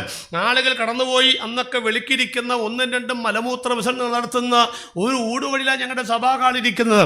ആ പ്രാഥമിക കൃത്യങ്ങൾക്ക് വേണ്ടി ആളുകൾ പോകുമ്പം ഞങ്ങളുടെ കൊട്ടുംപാട്ടും കണ്ടൊക്കെ ഞങ്ങളെ കളിയാക്കിയിരുന്നെങ്കിലും ഒരു കാര്യം തൻ്റെ അടുത്തോടെ പറയാം, മറ പോലുമില്ലാത്ത ആ 2.25 സെന്റിനകത്ത് നീട്ടി തുപ്പിയാൽ അക്കരത്തെ അപ്പുറത്തെ പറമ്പിൽ ചെന്ന് വീഴുന്ന, ഉമിനീർ ചെന്ന് വീഴുന്ന ആ കാലഘട്ടത്തിലും ആ ഇടവഴി ദൈവത്തെ ആരാധിച്ചപ്പോഴും അന്യഭാഷയ്ക്കൊരു കുറവുണ്ടായിട്ടില്ല പ്രിയപ്പെട്ടവരെ. AC മുറികളിലേക്ക് നമ്മൾ മാറിക്കഴിഞ്ഞപ്പോൾ, അത്യന്താധുനികമായ സംവിധാനങ്ങൾ വന്നു കഴിഞ്ഞപ്പോൾ, ഒന്ന് സ്തോത്രം പറയണമെങ്കിൽ ലീഡർഷിപ്പുമാർ വേണ്ടി വന്ന ഗതികേടിലെത്തിയിരിക്കുന്നു നമ്മൾ. അതുകൊണ്ട് അന്നത്തെ ആരാധനയ്ക്ക് പകരം വെക്കാൻ ഈ സംവിധാനങ്ങളൊന്നും മതിയാവുകയില്ലെന്ന് കൂടെ ഞാൻ പറഞ്ഞു വെക്കുകയാണ്. ഒന്നുകൂടെ പറഞ്ഞുകൊണ്ട് പ്രിയപ്പെട്ടവരെ, എൻ്റെ അപ്പൻ വന്ന് കണ്ടു പറഞ്ഞു, എൻ്റെ കൊച്ചിന് തലയ്ക്ക് ഓളമാ. എൻ്റെ അമ്മയോട്, എൻ്റെ കൊച്ചിന് തലയ്ക്ക് ഓളമാ. അന്നത്തെ മൊസൈക്ക് ഇട്ട പള്ളിയിൽ നിന്ന് 2.25 സെന്റിനകത്തെ പള്ളിയിലേക്ക് പോയ ഇവന് തലയ്ക്ക് വട്ടല്ലേ പ്രിയപ്പെട്ടവരെ? ഒന്നുകൂടി ഞാൻ വ്യക്തമായിട്ട് പറയാം, നമ്മൾ എന്തിനാ ഇതൊക്കെ മാറി വന്നെന്നറിയാമോ പ്രിയപ്പെട്ടവരെ? നമ്മൾ വലിയ പള്ളി കണ്ടേച്ച് വന്നവരല്ല, കുടുംബക്കല്ലറ കണ്ടേച്ച് വന്നവരല്ല, അമ്പര ചുംബിയാൻ നിൽക്കുന്ന ആരാധനാലയെ കണ്ടേച്ച് വന്നവരല്ല. നമ്മൾ കണ്ടത് ജീവനുള്ള ദൈവമായ യേശുക്രിസ്തുവിനെയാണ്. നിത്യത വ്യക്തതയാണ് കണ്ടത്, ഹൃദയത്തിന്റെ ദൃഷ്ടിയാണ് പ്രകാശിച്ചത്. അതുകൊണ്ട് പറയട്ടെ, അന്ന് ചോദിച്ച ചോദ്യങ്ങളുണ്ട്. എവിടെ മരിച്ചാൽ കുഴിച്ചിടും? സത്യമാണെന്നേ. അന്ന് നമ്മൾ പാടിയ ആഴിയെന്നോർത്തില്ല, ആഴം ആരാഞ്ഞില്ല, ആലകൾക്ക് തെല്ലും ഭയപ്പെട്ടിട്ടില്ല. ഞങ്ങളുടെ പ്രാർത്ഥന മകൻ മരിച്ചു. ഒരു മകനൊക്കെ മരിക്കുക എന്ന് പറഞ്ഞാൽ ചങ്ക് പൊടിയത്തില്ലയോ ദൈവദാസന്മാരെ? അദ്ദേഹം ഒരു പാറപ്പുറത്താണ് താമസിക്കുന്നത്. ഞങ്ങൾ ചെയ്ത കാര്യം ഇപ്പോഴും ഓർക്കുമ്പോൾ ഞാൻ പ്രസംഗിക്കാറുണ്ട്. അർദ്ധരാത്രി ചെന്നു, അടുത്ത വീട്ടിൽ പറഞ്ഞു കുറച്ച് മണ്ണ് കടം തരാമോ? അവർ പറഞ്ഞു മണ്ണ് എടുത്തോളാൻ പറഞ്ഞു. രാത്രി മുഴുവൻ കയ്യാലപ്പുറത്തൂടെ കയറി ചൂരക്കൊട്ടയ്ക്കകത്ത് മണ്ണ് കൊണ്ടുവന്ന് പാറപ്പുറത്ത് മണ്ണിട്ടതിൻ്റെ ഒരു ഭാഗം നിരത്തിയിട്ട് അതിൻ്റെ ചുറ്റും കയ്യാല കെട്ടി പൊക്കി അതിൻ്റെ നടുവിലുള്ള മണ്ണ് കോരിക്കളഞ്ഞിട്ട് അതിനകത്താണ് ആ കൊച്ചിനെ അടക്കിയത്. അത്രയും ഭാരപ്പെട്ട് കർത്താവിന് പിന്നാലെ പോകുന്ന സമയത്തും ഒരു കാര്യം ഉറപ്പിച്ചിട്ടുണ്ടായിരുന്നു, കരുതു ദൈവത്തെയാണ് ഞങ്ങൾ പിടിച്ചിരിക്കുന്നതെന്ന് നല്ല ഉത്തമമായ ബോധ്യം ഞങ്ങൾക്കുണ്ടായിരുന്നു. പ്രിയപ്പെട്ടവരെ, ഞാൻ തീർത്ത് പറയുകയാണ്, താങ്കൾ ദൈവത്തിന് വേണ്ടി ഇറങ്ങിത്തിരിക്കുമെന്ന് ദൈവം കണ്ടാൽ, നിങ്ങൾ മരണം വരെ ദൈവത്തിനായി നിൽക്കുമെന്ന് ദൈവം തമ്പുരാൻ കണ്ടാൽ, A to Z നിങ്ങളുടെ ആദ്യം മുതൽ അവസാനം വരെയുള്ള മുഴുവൻ കാര്യങ്ങൾ നടത്താൻ എൻ്റെ ദൈവം ശക്തനാണെന്ന് ഞാൻ പറയുമ്പോൾ, പതിറ്റാണ്ടുകളെ അനുഭവിച്ചുള്ള ദൈവദാസന്മാരുണ്ട്. അവരെ ഓർത്ത് ഞങ്ങൾ ദൈവത്തിന് സ്തോത്രം ചെയ്യുകയാണ്. മോശ ജനിച്ചപ്പോൾ തന്നെ ദിവ്യ സുന്ദരൻ എന്ന് ദൈവം കണ്ടു എന്ന് അതിനർത്ഥം വല്ല മനസ്സിലായോ?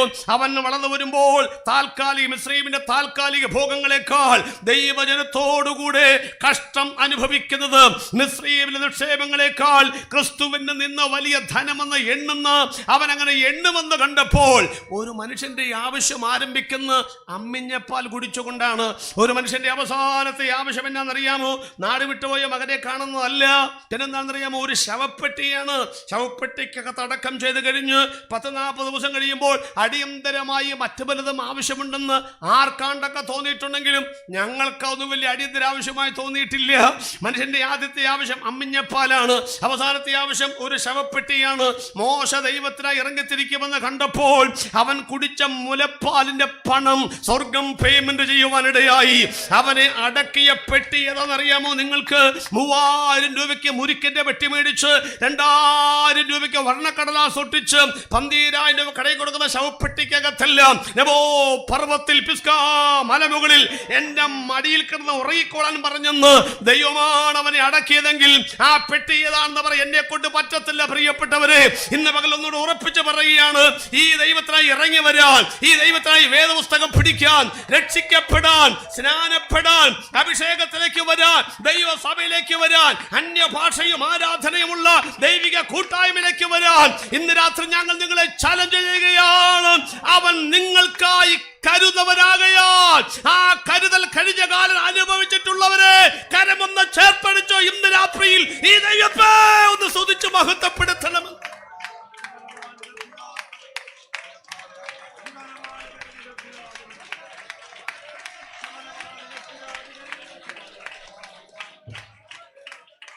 ഞാനൊക്കെ 17-ാമത്തെ വയസ്സിൽ പാസ്സായ ആളാണ്. 15-ാമത്തെ രക്ഷിക്കപ്പെട്ടു. 2 വർഷം ബൈബിൾ കോളേജിൽ പഠിച്ചു. ഉറക്കെ പ്രസംഗിച്ച കാരണത്താൽ സൂചിയുടെ വേലയ്ക്ക് ഇറക്കി വിട്ടു. അന്നൊക്കെ ഉറക്കെ പ്രസംഗിച്ചാൽ മതി, പാസ്സാകാനുള്ള യോഗ്യത എന്നാ.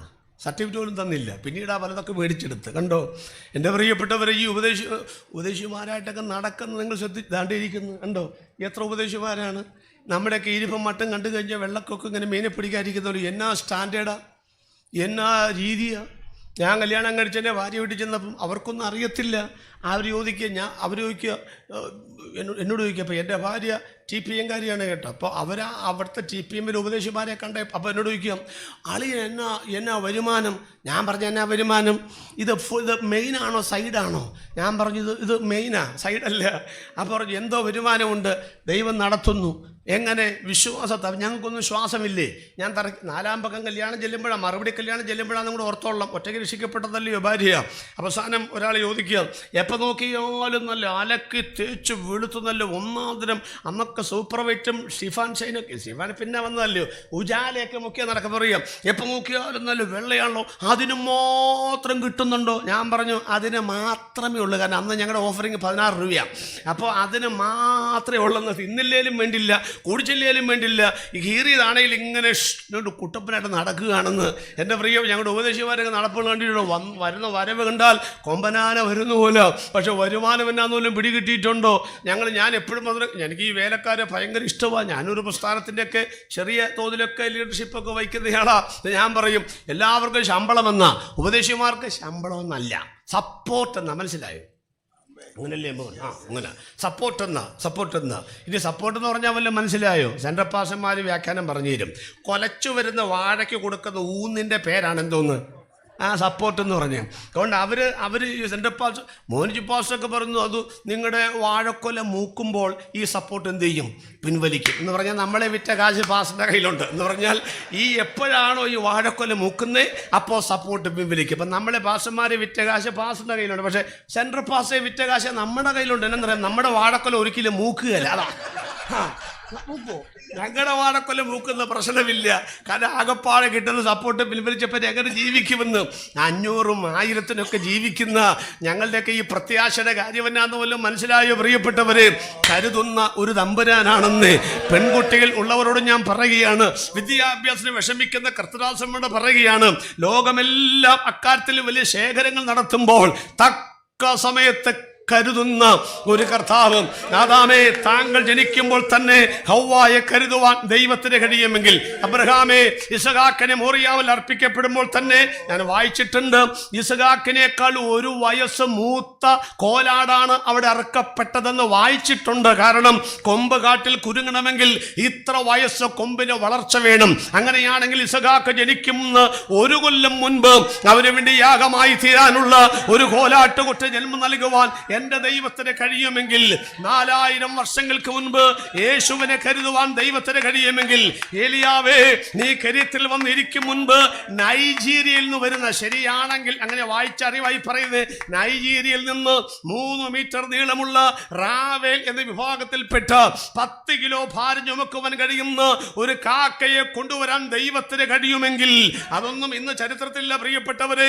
ഇന്ന് കരുതാൻ ദൈവത്തിന് കഴിയുമെങ്കിൽ, 1 കൊല്ലം മുൻപ് കരുതുവാൻ ദൈവത്തിന് കഴിയുമെങ്കിൽ, 750 കൊല്ലം മുമ്പ് കരുതുവാൻ ദൈവത്തിന് കഴിയുമെങ്കിൽ, 4000 കൊല്ലം മുൻപേ കരുതുവാൻ ദൈവത്തിന് കഴിയുമെങ്കിൽ, താങ്കൾ ജനിക്കുന്നതിന് മുൻപ് തന്നെ എവിടെ ജനിക്കണമെന്നും ആരെ കല്യാണം കഴിക്കണമെന്നും എവിടെ മരിക്കണമെന്നും അറിയാവുന്ന തമ്പുരാൻ ഈ സുവിശേഷ മഹായോഗത്തിന്റെ 3-ാമത്തെ രാത്രി വിളിക്കുകയാണ്. ധൈര്യത്തോടെ ഇറങ്ങിവാ, ഈ പുസ്തകം ചുമക്കാൻ ഇറങ്ങിവാ, യേശുവിന്റെ പിന്നാലെ ഇറങ്ങിവാ. ഒരിക്കൽ കൂടെ കരമടിച്ചു പറ, അവൻ നിങ്ങൾക്കായി കരുതുന്നവനാകയോ. അതിന്റെ വ്യാഖ്യാനത്തിലേക്ക് വന്നോട്ടെ പ്രിയപ്പെട്ടവര്. അപ്പൊ 6 ദിവസം, 7-ാം ദിവസം എന്തുവാ? സ്വസ്ഥത. അതാണ് ശബ്ബത്ത്. പഴയ നിയമത്തിൽ 4 ശബ്ബത്തുകളുണ്ടെന്ന് ഞാൻ പറഞ്ഞല്ലോ. 4 ശബ്ബത്തുകൾക്കും കർത്താവ് പരിഹാരം വരുത്തി. വാക്യം പറഞ്ഞു വിടാനും നിർവാഹമുള്ളൂ, വായിക്കേണ്ട. മത്തായിയുടെ സുവിശേഷം 12-ാം അധ്യായത്തിന്റെ 8-ാമത്തെ വാക്യത്തിലേക്ക് ഒരു വായിക്കുന്ന, മനുഷ്യപുത്രനോ ശബ്ബത്തിനും കർത്താവാകുന്നു. ഈ ശബ്ബത്തൊക്കെ മാറിപ്പോയെങ്കിലും, ശ്രദ്ധിച്ചോണം കേട്ടോ, ശബ്ബത്ത് മാറിപ്പോയെങ്കിലും ശബ്ബത്തിൻ്റെ അനുഭവം ഇതുവരെ ദൈവസഭയ്ക്ക് വന്നിട്ടില്ല കേട്ടോ. ശബ്ബത്ത് മാറിപ്പോയി, പക്ഷെ എന്ത് വന്നിട്ടില്ല? ശബ്ബത്തിൻ്റെ അനുഭവം ഇതുവരെ വന്നിട്ടില്ല. വാക്യം എവിടെയെന്നറിയാമോ? എബ്രാലേഖനം 4-ാം അധ്യായത്തിൻ്റെ 9-ാമത്തെ വാക്യം. അതൊന്നും വായിച്ചോ, കുഴപ്പമില്ല. എബ്രാലേഖനം 4-ാം അധ്യായത്തിൻ്റെ 9-ാമത്തെ വാക്യം വായിക്കുമ്പോൾ ശബ്ബത്തുകൾ ഇപ്പോഴില്ല, നമ്മൾ ആചരിക്കുന്നത് ശബ്ദത്തിന്റെ അനുഭവം വന്നിട്ടില്ല. വായിച്ച്, ആകയാൽ ദൈവത്തിന്റെ ജനത്തിന് ഒരു ശബ്ബത്ത് അനുഭവം ശേഷിച്ചിരിക്കുന്നു. ശ്രദ്ധിച്ചോളണം, ആകയാൽ ദൈവത്തിന്റെ ജനത്തിനൊരു ശബ്ദത്തിന്റെ അനുഭവം ശേഷിച്ചിരിക്കുന്നു. ശബ്ദത്ത് മാറിപ്പോയി, പക്ഷെ ആ അനുഭവം വന്നിട്ടില്ലെന്ന് പറഞ്ഞാൽ മനസ്സിലായോ? ശബ്ദത്തിന്റെ ദിവസം നിശ്ചദൂരം വഴി യാത്ര ചെയ്യാൻ പാടില്ല, മൃഗങ്ങളെ കൊണ്ട് പണിയെടുപ്പിക്കാൻ പാടില്ല, ദാസിദാസന്മാർ ജോലി ചെയ്യിപ്പിക്കാൻ പാടില്ല, അങ്ങനെ പല കാര്യം. ഇപ്പം അതുപോലെ ഉണ്ടോ? ആ ഒരു ദിവസം ദൈവത്തിന് വേണ്ടി ഉള്ളതാണെന്നേ, പ്രത്യേക കൽപ്പനയിൽപ്പെട്ടതാണെന്നേ. അത് ഇന്ന് അങ്ങനെയാണോ? പണ്ടൊക്കെ പെന്തിക്കോസ്ത് പറഞ്ഞാൽ രാവിലെ ഉച്ചവരെ, രാവിലെ ശനിയാഴ്ച മുതൽ ആരാധന ആരംഭിച്ചു, കാത്തിരിപ്പ് യോഗം, മനസ്സിലായോ? പിന്നെ ഞായറാഴ്ച ദിവസം രാവിലെ സൺഡേ സ്കൂള്, ഒരുക്ക പ്രാർത്ഥന, 1/2 മണിക്കൂറൊക്കെ മുട്ടുകുത്തിവെച്ച ആരാധനയ്ക്ക് കയറുന്നേ, മനസ്സിലായോ? ഞാനൊക്കെ അത് കണ്ട് വളർന്ന ആളുകളാ. പിന്നെ അത് കഴിഞ്ഞ് 1 മണി വരെ ആരാധന, വല്ല പ്രവാചനം ഉണ്ടെങ്കിൽ 2-2:30 സമയം. അത് കഴിഞ്ഞ് ഇച്ചിരി കഞ്ഞി കുടിച്ചാൽ ഉച്ച കഴിഞ്ഞ് ഉപദേശം സഹബാനക്ക് പോയി ഏതെങ്കിലും ടൗണിൽ ചെന്നതിന് പരസ്യയോഗം. ശരിയാണോ ഞാനീ പറയുന്നേ? അതാ പണ്ടത്തെ പെന്തക്കോസ്ത്. കാലം മാറിയില്ലേ? പിന്നീട് 3 മണിക്കൂർ ആരാധനയായി, പിന്നെ 3 മണിക്കൂർ. കോവിഡ് വന്നു കഴിഞ്ഞപ്പോൾ 1 GB. ആരാണ്ട പേരെന്തുവാ? 1 GB. അത് ഒരെണ്ണത്തിന് റേഞ്ചും ഇല്ല. ആരാനയ്ക്ക് എന്താ കയറാത്ത? റേഞ്ചില്ല പാസ്റ്റേ. കൃത്യമാ ആരാന കഴിയുമ്പം ഓൺലൈനിൽ അവനുണ്ട് കേട്ടോ. റേഞ്ചില്ല. അയ്യോ, അത് വന്നപ്പോഴേക്കും സംഭവിച്ച സംഭവങ്ങൾ അതിലേറെ രസം. കോവിഡ് കഴിഞ്ഞ് 33% ആളുകൾ പള്ളി കയറിയില്ലായിരുന്നു. അവർ പറയുന്നത് സഭാ ഹാള് മൊത്തം കോവിഡാന്നാ. തിങ്കൾ മുതൽ ശനിയാഴ്ച വരെ ഒരു സ്ഥലത്തും കോവിഡില്ല. അതെല്ലാം കടന്നൽ കൂട്ടിയതുപോലെ എവിടാ? സഭാ ഹാളിൽ. 2 സ്ഥലം അടച്ചിട്ടില്ല കോവിഡ് വന്നിട്ട്. ഒന്ന് ബാങ്കും അടച്ചിട്ടില്ല, ഇറച്ചിക്കടയും അടച്ചിട്ടില്ല. അത് 2 സ്ഥലത്തും കോവിഡില്ല. ബാക്കി മൊത്തം കോവിഡായിരുന്നു. നമ്മൾ ഈ കോവിഡൊക്കെ കഴിച്ചിട്ട് വല്ലതും പഠിച്ചോ? എന്ത് പഠിക്കുക? ഞാൻ എപ്പോഴും പറഞ്ഞൊരു കാര്യമാണ്. ആണ്ട് ഇപ്പോൾ ഈയിടെ ഒരു അമ്മച്ചിയെ സഭ വിളിച്ചു. അപ്പം ഞാനങ്ങ് പാസ് ഇപ്പോൾ എന്തോ പ്രസംഗിക്കുന്നത് ഇയ്യോബിൻ്റെ പുസ്തകം എത്ര അധ്യായമായി? 4 ആയിട്ടുള്ളൂ. ഇനിയിപ്പോൾ ഇയ്യോബിൻ്റെ അനുഗ്രഹമൊക്കെ വരാൻ 42 വരണ്ടായോ? വരണം. അത്ര നേരം കഷ്ടതയില്ലോ പ്രസംഗിക്കുന്നതാണ്. ഞാൻ വീട്ടിൽ നിന്ന് അങ്ങ് ആരാധിച്ചോളാമെന്ന്. എന്നിട്ട് പറയുക, പവർ വിഷനിലാണെങ്കിൽ വീട്ടിലെ സഭായോഗമുണ്ടല്ലോ, അതിനകത്താകുമ്പോൾ ഇഷ്ടംപോലെ പാട്ടുകാരുണ്ട്, ഇഷ്ടംപോലെ മാറി മാറി പ്രസംഗമുണ്ട്. അവിടെ ഒന്നാ പാസ്റ്റർ പ്രസംഗം മാത്രമല്ലയോ കേൾക്കുന്നത്. ഞാൻ പവർ വിഷനെ കുറ്റം പറയാൻ നിൽക്കുന്നല്ല. അതെന്തിനാണെന്നല്ല മനസ്സിലായോ? ആരാനിക്ക് പോകാൻ പറ്റാത്ത ആളുകളില്ലേ?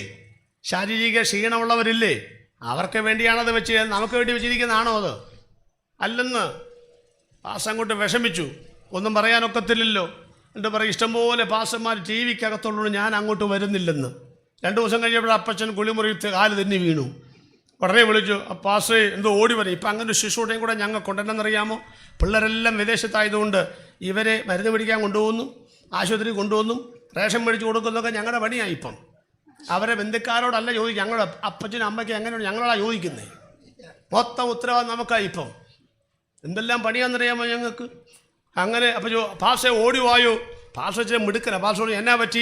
അപ്പച്ചൻ കുളിമുറി വീണു. എന്തിനാ ഓടി വരുന്നത്? ആശുപത്രി കൊണ്ടാ. പാസ്റ്റർ പറഞ്ഞു, ആ ടി വിയിൽ ഇഷ്ടം പോലെ പാസ്റ്റർമാരുണ്ടല്ലോ, അതിലൊരാളെ വിളിച്ച് കൊണ്ടുപോകാൻ പറഞ്ഞു. ഒരു കണക്ക് നോക്കി അതല്ലേ ശരി. സ്വത്രം. എൻ്റെ പോലെ കയ്യും കാലും ആരോഗ്യമൊക്കെ ഉള്ളപ്പം ഇങ്ങനെ നമ്പർ അടിച്ച് നിൽക്കാതെ മര്യാദയ്ക്ക് ആരാധിക്കുക. സ്വത്രം. ഇതൊക്കെ പറ്റാത്തൊരു കാലം വരും, നടക്കാൻ പറ്റാത്ത സമയം വരും. അന്നേരം അതൊക്കെ നിങ്ങൾ വിനിയോഗിക്കുക. എന്നിട്ട് ഞാൻ പറഞ്ഞത്, ശബ്ദത്തങ്ങ് മാറിയെങ്കിലും അതിന് അനുഭവം വന്നിട്ടില്ല. ഇപ്പം ആരാധനയ്ക്ക് നമുക്ക് ഭയങ്കര ധൃതിയല്ലേ? ഭയങ്കര ധൃതിയാണ്. അതുകൊണ്ട് ഇന്നാൾ 12:30 ഒരാൾ സഭാഹാളിൽ മുട്ടയിലെഴിഞ്ഞു പുൽപ്പറ്റിലേക്ക് വരുന്നു. അപ്പം ഞാൻ വിചാരിച്ചു അങ്ങേര് വന്നിരുന്നു. 10 മണിക്കാരാ തുടങ്ങി, 10:30 പുള്ളി വന്നിരുന്നത്. അന്ന് വന്നിരുന്നപ്പോൾ തന്നെ ഹല്ലേലൂയ ഭയങ്കര ഒച്ചയാ. ഞാൻ പാസ്റ്ററോട് വെച്ചു, ഇപ്പോഴാ സഭയ്ക്കൊരു അനക്കമുണ്ടായത്.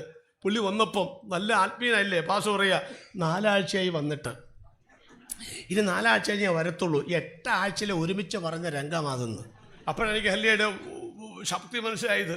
പുള്ളി മുട്ടയിലെഴിഞ്ഞ് വരിക 12. ഞാൻ വിചാരിച്ചു നീന്തിയിട്ടല്ലാതെ കടക്കുവാൻ കഴിയാത്ത ആത്മനദിയുടെ പ്രവാഹം കയറും. അല്ല, 12 അങ്ങോട്ട് പോകാൻ വേണ്ടി വരുന്ന വരവാണെന്നേ. പാസ്റ്ററോട് നേരിട്ട് പറയാൻ വരുന്ന വരവാണെന്നേ.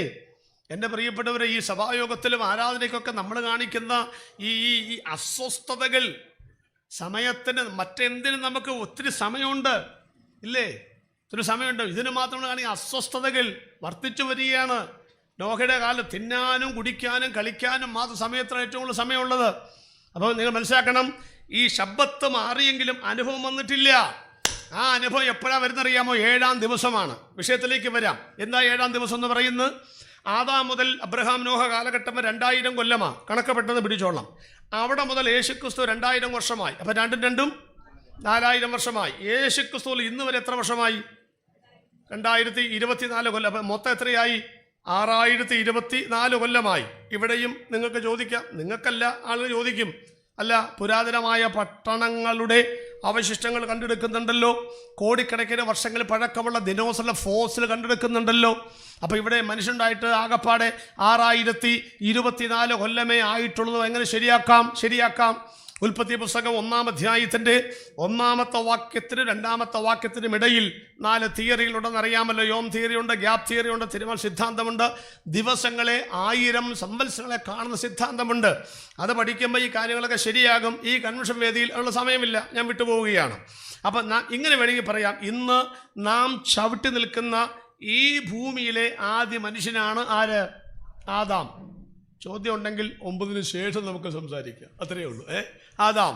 അവിടെ മുതൽ ഇങ്ങോട്ട് 6024 കൊല്ലമേ ആയിട്ടുള്ളൂ. ഇനി ബൈബിളിലേക്ക് വരാം. നിങ്ങളുടെ 1000 സംവത്സരങ്ങൾ എൻ്റെ ദൃഷ്ടിയിൽ എത്രയാ?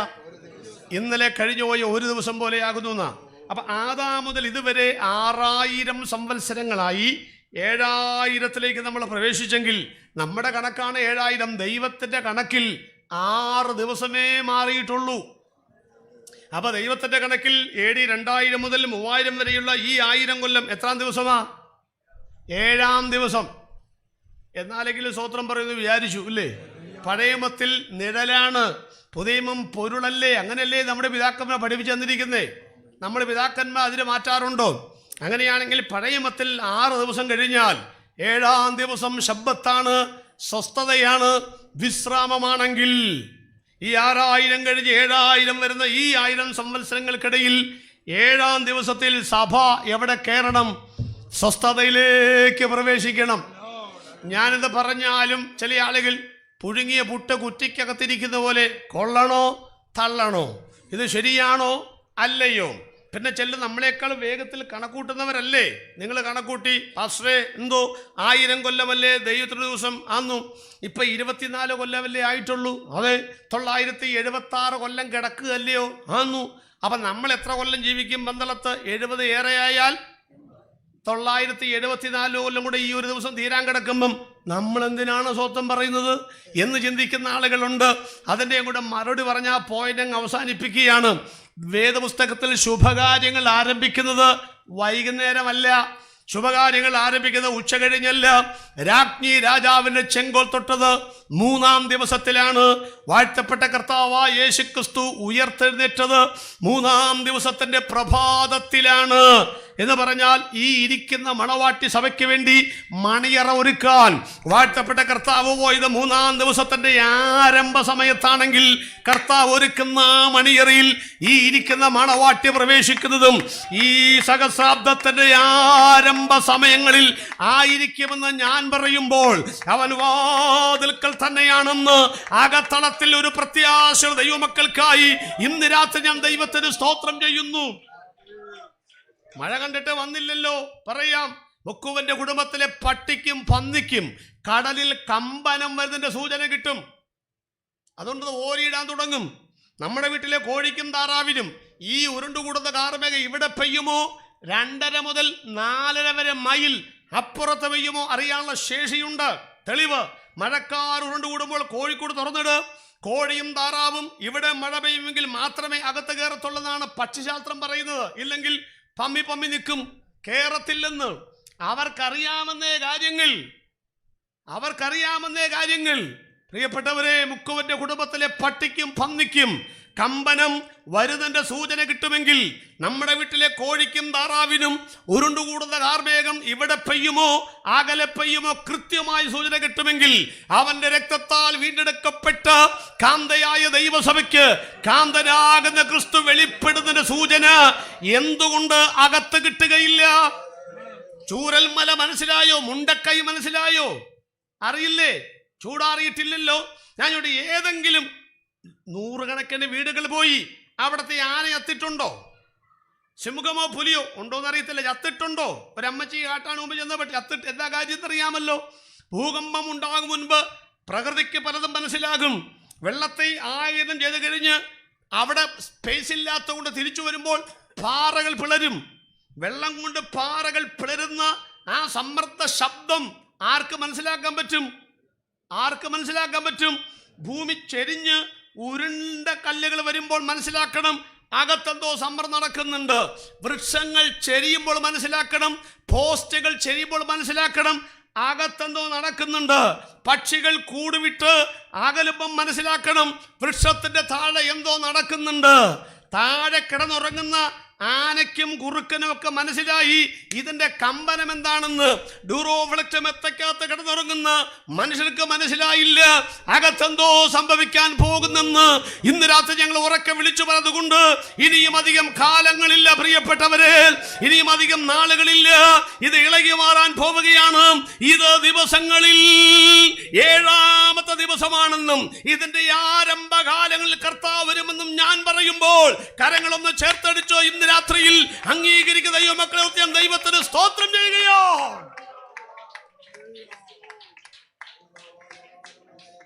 എനിക്ക് ഭയങ്കര ഇഷ്ടമുള്ള ചില പാട്ടുകളൊക്കെ ഉണ്ട്. അതിൽ 2 വരി പാടാതിരിക്കാൻ ഒക്കത്തില്ല. എന്നറിയാമോ? കാഹളം കാതുകളിൽ എവിടാ നിങ്ങളൊക്കെ പോയോ? 2 മിനിറ്റ് അങ്ങ് പോണെങ്കിൽ പോട്ടെന്നില്ലേ? കാഹളം കാത് അവര് വന്നില്ലേ, നമുക്ക് പാടത്തില്ലയോ ഇല്ലേ? ജനിച്ചു പ്രവൃത്തി ചെയ്തു മരിച്ചു 3-ാം ദിനത്തിൽ മരണത്തെ ജയിച്ചേശു ഉയരത്തിൽ പോയി. ജനിച്ചു പ്രവൃത്തി ചെയ്തു മരിച്ചു മരണത്തെ ജയിച്ചേശു ഉയരത്തിൽ പോയി. പാപവും ശാപവും നീക്കി താൻ ജയം നൽകി. പാപികൾക്ക് അവൻ നിത്യശാന്തി നൽകി. പാപവും ശാപവും ഒന്ന് ചേർന്ന് പാടിക്കേ. ജയം നൽകി. ഓ പാപികൾക്ക് അവൻ നിത്യശാന്തി നൽകി. കാഹളം കാതുകളിൽ കേട്ടിടാറായി ദൈവദൂതർ പൊൻവീണകൾ മീട്ടിടാറായി. ദൈവദൂതർ പൊൻവീണകൾ സമാധാനമില്ല. മീട്ടിടാറായി. സമാധാനമില്ല ഭൂമി അനുദിനം നിലവിളി പടർന്നുയരുകയായി ധരണി തന്നിൽ. സമാധാനമില്ല ഭൂമി അനുദിനം നിലവിളി പടർന്നുയരുകയായി ധരണി തന്നിൽ.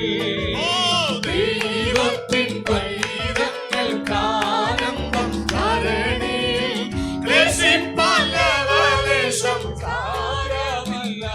ഓ ദൈവത്തിൻ പൈതങ്ങൾക്കാനന്ദം ധരണിയിൽ ക്ലേശിപ്പല്ലവലേശം സാരമില്ല.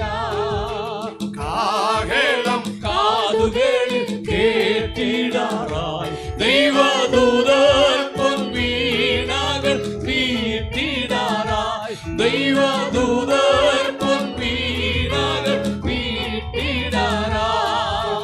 ജനിച്ചു പ്രവൃത്തി ചെയ്തു മരിച്ചു 3-ാം ദിനത്തിൽ മരണത്തെ ജയിച്ചേശു ഉയരത്തിൽ പോയി.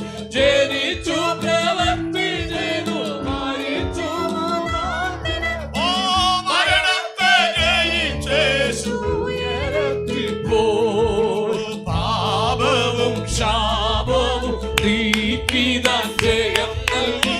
പാപികൾക്ക് അവൻ നിത്യശാന്തി നൽകി. പാപവും ശാപവും നീക്കിതാൻ ജയം നൽകി. പാപികൾക്ക് അവൻ നിത്യശാന്തി നൽകി. കാഹളം കാതുകളിൽ കേട്ടിടാറായി ദൈവദൂതർ പൊൻവീണകൾ മീട്ടിടാറായി. ദൈവദൂതർ പൊൻവീണകൾ മീട്ടിടാറായി. കരമുയർത്തി കർത്താവിന് സ്തോത്രം പറഞ്ഞേ. ഹല്ലേലൂയ. സ്തോത്രം. 9-15 വരെ ഈ പ്രസംഗം നീളുന്നതായിരിക്കും. പെർമിഷൻ ചോദിച്ചേച്ചാ 9 മണിക്കൊക്കെ നിർത്തിയാൽ കൊള്ളാതൊക്കെ ആഗ്രഹം കാണും. ഞാൻ ഇടയ്ക്ക് പറയുന്ന പോലെ അങ്ങനെ കൃത്യമായിട്ട് അങ്ങോട്ട് നിർത്താൻ നിങ്ങൾ കൃത്യമായിട്ട് വന്നവരൊന്നും അല്ലല്ലോ. നമ്മൾ പ്രസംഗം തുടങ്ങുമ്പോഴും ആളുകൾ വന്നിട്ടുണ്ട്.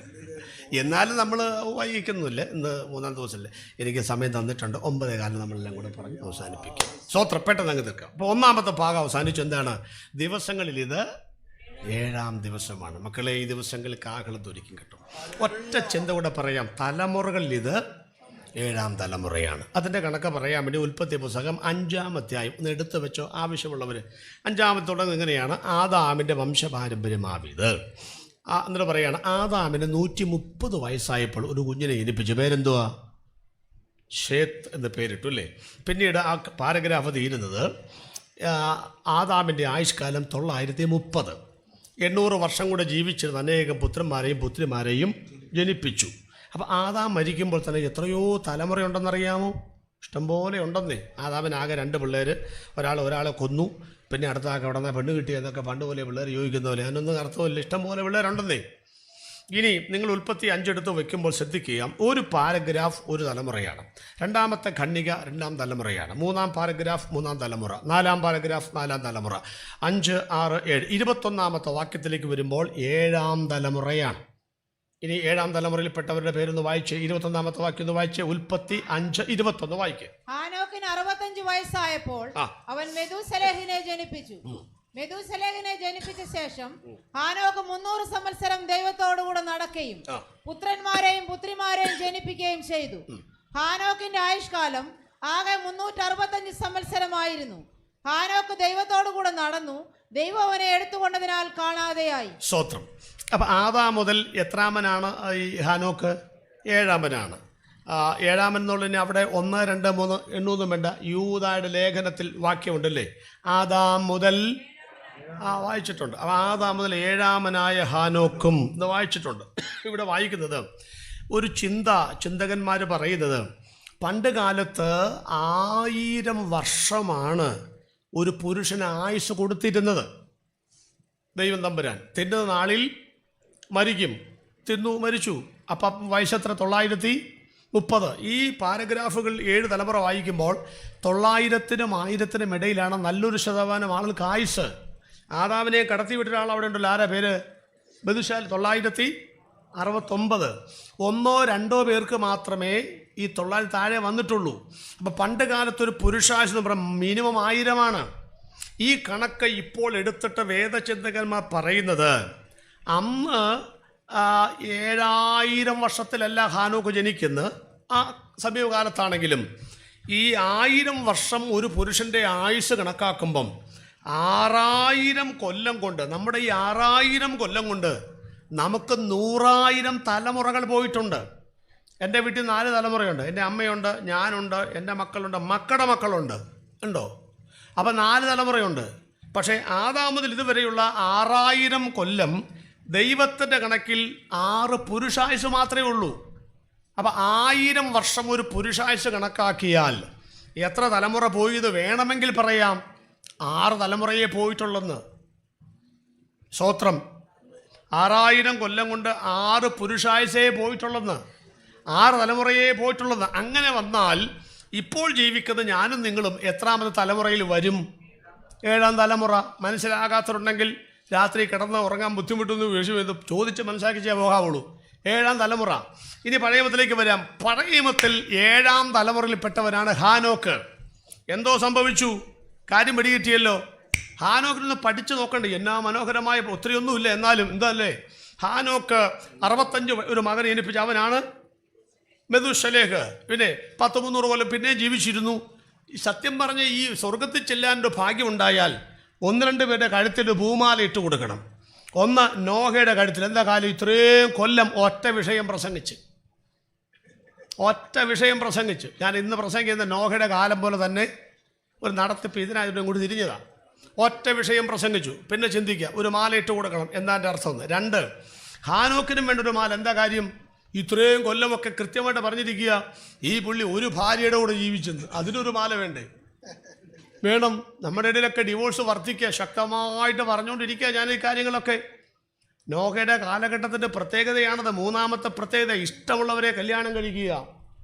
നമ്മുടെ വചനം അതിനെ അനുവദിച്ചിട്ടില്ല. സ്തോത്രം. അതിനൊന്നും നമുക്ക് പിന്തുണ തരാനും കൊടുക്കാനും പറ്റത്തില്ല. നിർഭാഗ്യവശാൽ വലിയ സമ്മർദ്ദങ്ങളിലൂടെയാണ് നമ്മൾ കടന്നു പോകുന്നത്. അതൊരു സത്യമാണ്. ഓർത്തിരിക്കണം. നമ്മൾ ഇന്നിപ്പോൾ കുടുംബ ബന്ധങ്ങൾ വേർപെടുത്താൻ വലിയ കാരണമൊന്നും ഇല്ലെന്നേ, നിസ്സാര കാരണങ്ങളാണെന്നേ. അറിയാമോ? പണ്ടൊക്കെ 25 കൊല്ലം കഴിയുമ്പോഴാണ് വെഡ്ഡിങ് ആനിവേഴ്സറി ഇന്ന് പത്രത്തിൽ കൊടുക്കുന്നത്. 25 കൊല്ലം, 25ാമത് വെഡ്ഡിങ് ആനിവേഴ്സറി. ഇപ്പോൾ 1-ാമത്തെ കൊല്ലം കൊടുക്കും. എന്താ കാര്യം? 25 വരെ പോവുകയല്ലെന്ന് അവർക്കും അറിയാം. അതാ കോടതി പെണ്ണിനോട് ചോദിച്ചു, മോളെ ഡിവോഴ്സ് വേണോ? വേണം സാർ. എത്ര പിള്ളേർ? ഒരു പെങ്കൊച്ച്. എത്ര വയസ്സ്? 10-ാം ക്ലാസ്സിൽ പഠിക്കുന്നു. ഇപ്പോൾ കോടതി പറയാം, നിനക്ക് തയ്യലറിയാമോ? അറിയാം സാർ. കൊച്ചേ, വസ്ത്രത്തിൻ്റെ ഒരു ഭാഗം കീറിയാൽ ആ സൂചിയും നൂലും ഉപയോഗിച്ച് തുന്നി ചേർത്ത് ഇട്ട് നടന്നുകൂടെ? അപ്പം കോടതിക്ക് ആഗ്രഹം ഒരു പിരിയണമെന്നാണോ? അല്ല.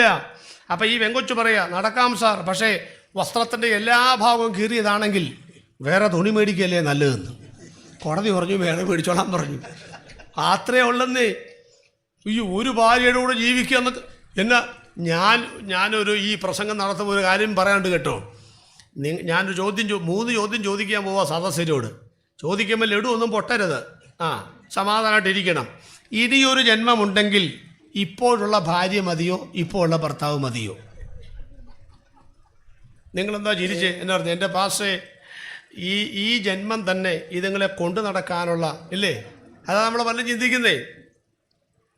ഓണത്തിൻ്റെ പ്രഷർ കുക്കർ എക്സ്ചേഞ്ച് മേളയ്ക്ക് പകരം ഈ ഏടാകൂടങ്ങളെ മാറുന്നൊരു മേള വന്നിരുന്നെങ്കിൽ ഇന്ന് മലയാളി ആഗ്രഹിക്കുന്ന കാലം കുറേ നടക്കാൻ പോകുന്ന കാര്യമൊന്നുമല്ല. അത് സൈക്കിളൊക്കെ കൊണ്ടു നടക്ക്, അവിടെ പറയാനൊക്കത്തുള്ളൂ. കർത്താവ് കൂടെ ഉണ്ടല്ലോ, കർത്താവ് സഹായിക്കും, കരം പിടിച്ച് നടത്തും. പ്രശ്നമൊക്കെ ഉണ്ടെങ്കിൽ അതൊക്കെ പരിഹരിക്കാൻ കർത്താവിനല്ലാതെ വേറെ ആർക്കും പറ്റത്തില്ല. സ്തോത്രം. അതവിടെ നിൽക്കട്ടെ. രണ്ടാമത്തെ ചോദ്യം പിള്ളാരോട്, മക്കളെ ഇനിയൊരു ജന്മമുണ്ടെങ്കിൽ ഈ അപ്പനും അമ്മയും മതിയോ? പിള്ളേരോട് എൻ്റെ ഭാഷയെ അറം പറ്റുന്ന വാക്കൊന്നും പറയാതെ ബുദ്ധിയും ബോധവും ഇല്ലാത്ത രണ്ട് വിവരമില്ലാത്ത കഴുതകളുണ്ടെങ്കിൽ അതാരാ? നമ്മളാണ്. നാളൊത്തും പറയും ഈ mummy phone hello hello hello, എടാ നീ ഒന്ന് നോക്കിക്കേടാ. അവൻ നോക്കിച്ച് പറയാം മമ്മി ഫോൺ തിരിച്ചാ പിടിച്ചിരിക്കുന്നത് കണ്ടോ. നമുക്ക് വല്ല അറിയാമോ? നമുക്ക് ഈ കൂടി വന്നാൽ കോൾ വിളിക്കാൻ അറിയാം, കൂടി വന്നാൽ വാട്സാപ്പിൽ പോലെ അറിയാൻ, അത്രയല്ലേ ഉള്ളൂ. നമുക്ക് വേറെ വല്ല ഇവരുടെ കയ്യില മൊത്തം ആപ്പ് ഇരിക്കുന്നത്. ആപ്പ് മൊത്തം അവരുടെ കയ്യില, നമ്മുടെ കയ്യിൽ ഓറഞ്ച് മാത്രമേ ഉള്ളൂ. ഇവരൊന്നും നമ്മുടെ കയ്യിലില്ലെന്നേ. ഇവർ എല്ലാ സംഗതി ഇരിക്കുന്നത്. ഞാൻ ശരിയല്ലയോ? നമുക്കെന്തോ അറിയാം. എനിക്കൊന്ന് ഈ വാട്സാപ്പും അത്രേ അറിയത്തുള്ളൂ. ആണ്ട് ഈ ഇരിക്കുന്ന കൊച്ചിൽ നിങ്ങൾ മൊബൈൽ ഫോൺ കൊടുത്ത് 5 മിനിറ്റ് കൊണ്ട് പരിപ്പെടുത്ത് കൈ തരും. അത്രയും ജ്ഞാനമാണെന്നേ, അവർക്ക് ഭയങ്കര അറിവാണെന്നേ. ആ അറിവിനെ അംഗീകരിച്ചേ പറ്റത്തുള്ളന്നേ. എന്നാ അറിവാണ് അവർക്ക് ഇല്ലേ? ആ എന്താ അറിവാ? കണ്ട പണ്ട് ഒരുത്തൻ ഒരു കൊച്ചിൻ്റെ കയ്യിൽ കൂടെ പറഞ്ഞു, എടാ ഈ സ്കെച്ച് വരെയും കൊണ്ട് പട്ടിയുടെ പടം കൊടുത്തിട്ട് പറഞ്ഞു കളർ ചെയ്തുകൊണ്ട് വാ. അവൻ കളർ ചെയ്തുകൊണ്ട് വന്നു. അവനെ നാട്ടുകാരുടെ മുമ്പിൽ ചപ്പം കളിയാക്കി, എടാ മരമണ്ട പൊട്ട മരമാക്രി, എടാ പച്ചപ്പട്ടി കൊണ്ടോടാ, എടാ നീലപ്പട്ടി കൊണ്ടോടാ, ഒന്നുകിൽ കറുപ്പ് അല്ലെങ്കിൽ വെളുപ്പ് അല്ലെങ്കിൽ പിന്നെന്തുവാ ബ്രൗൺ, ഇതെന്നാ പട്ടിയാടാ? അവൻ ചുമ്മാ നോക്കി വെച്ച് പറഞ്ഞു, ഈ പറഞ്ഞ പേരൊന്നും എനിക്കല്ല ഇരുന്ന പപ്പയ്ക്കാ. അതെന്നാ പപ്പ? ഇത് കേരളത്തിലെ പട്ടിയല്ല, ഇത് നോർത്ത് ഇന്ത്യയിൽ ഹോളി ആഘോഷം കഴിഞ്ഞ് വരുന്ന പട്ടിയാണെന്ന്. ഇപ്പം ആർക്കാ പട്ട്? ഇപ്പം ആർക്കാ പ്രശ്നം? അപ്പം ഇവരെ തോപ്പിക്കാൻ നമ്മളെ കൊണ്ട് പറ്റിയില്ല. നമോവാകം, ദൈവം നിങ്ങളെ അനുഗ്രഹിക്കട്ടെ. അപ്പോൾ അവർക്ക് പറയൂ, ഈ അടുത്ത ജന്മത്തിൽ ഷാരൂഖ് ഖാൻ്റെ, പിന്നെ ആരുടെ, മമ്മൂട്ടിയുടെ, അസിം റംജിയുടെ, അറ്റയുടെ, പിന്നെ ബിൽ ഗേറ്റ്സിൻ്റെ, എന്നാ കുഴപ്പം എന്നാണ്? അവരങ്ങനെ ചിന്തിക്കത്തുള്ളെന്ന്. പിന്നെ നിങ്ങളോടൊക്കെ ഒരു കാര്യം പറയാനുണ്ട്. നമുക്ക് ഈ കാരണന്മാരോടൊക്കെ ഒരു അവജ്ഞ കാര്യം എന്നാണെന്നറിയാമോ?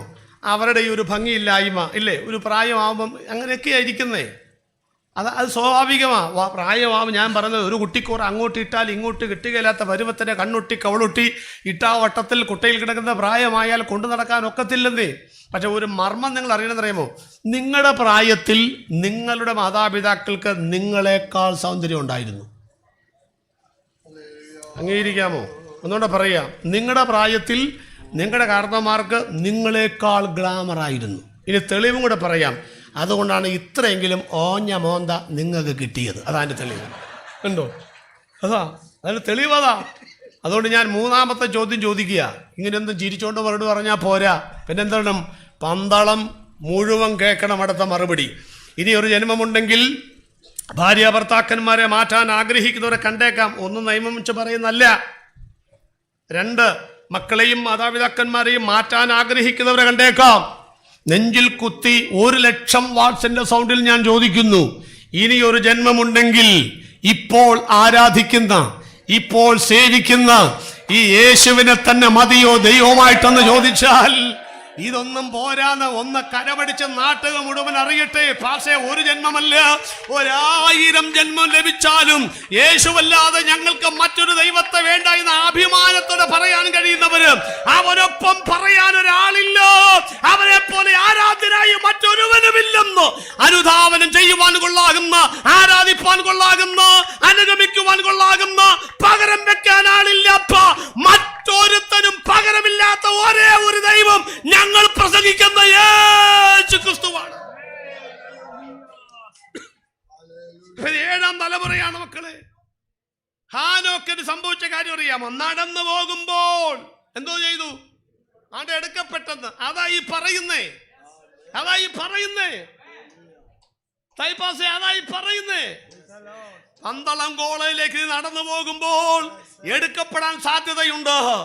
ആരാധിച്ചുകൊണ്ടിരിക്കുമ്പോൾ, സങ്കീർത്തനം വായിച്ചുകൊണ്ടിരിക്കുമ്പോൾ, പ്രസംഗം കേട്ടുകൊണ്ടിരിക്കുമ്പോൾ, വർഷിപ്പ് ലീഡ് ചെയ്തുകൊണ്ടിരിക്കുമ്പോൾ കാഹളം കേൾക്കാനുള്ള സാധ്യതയുണ്ടെന്നായി പറയുന്നത്.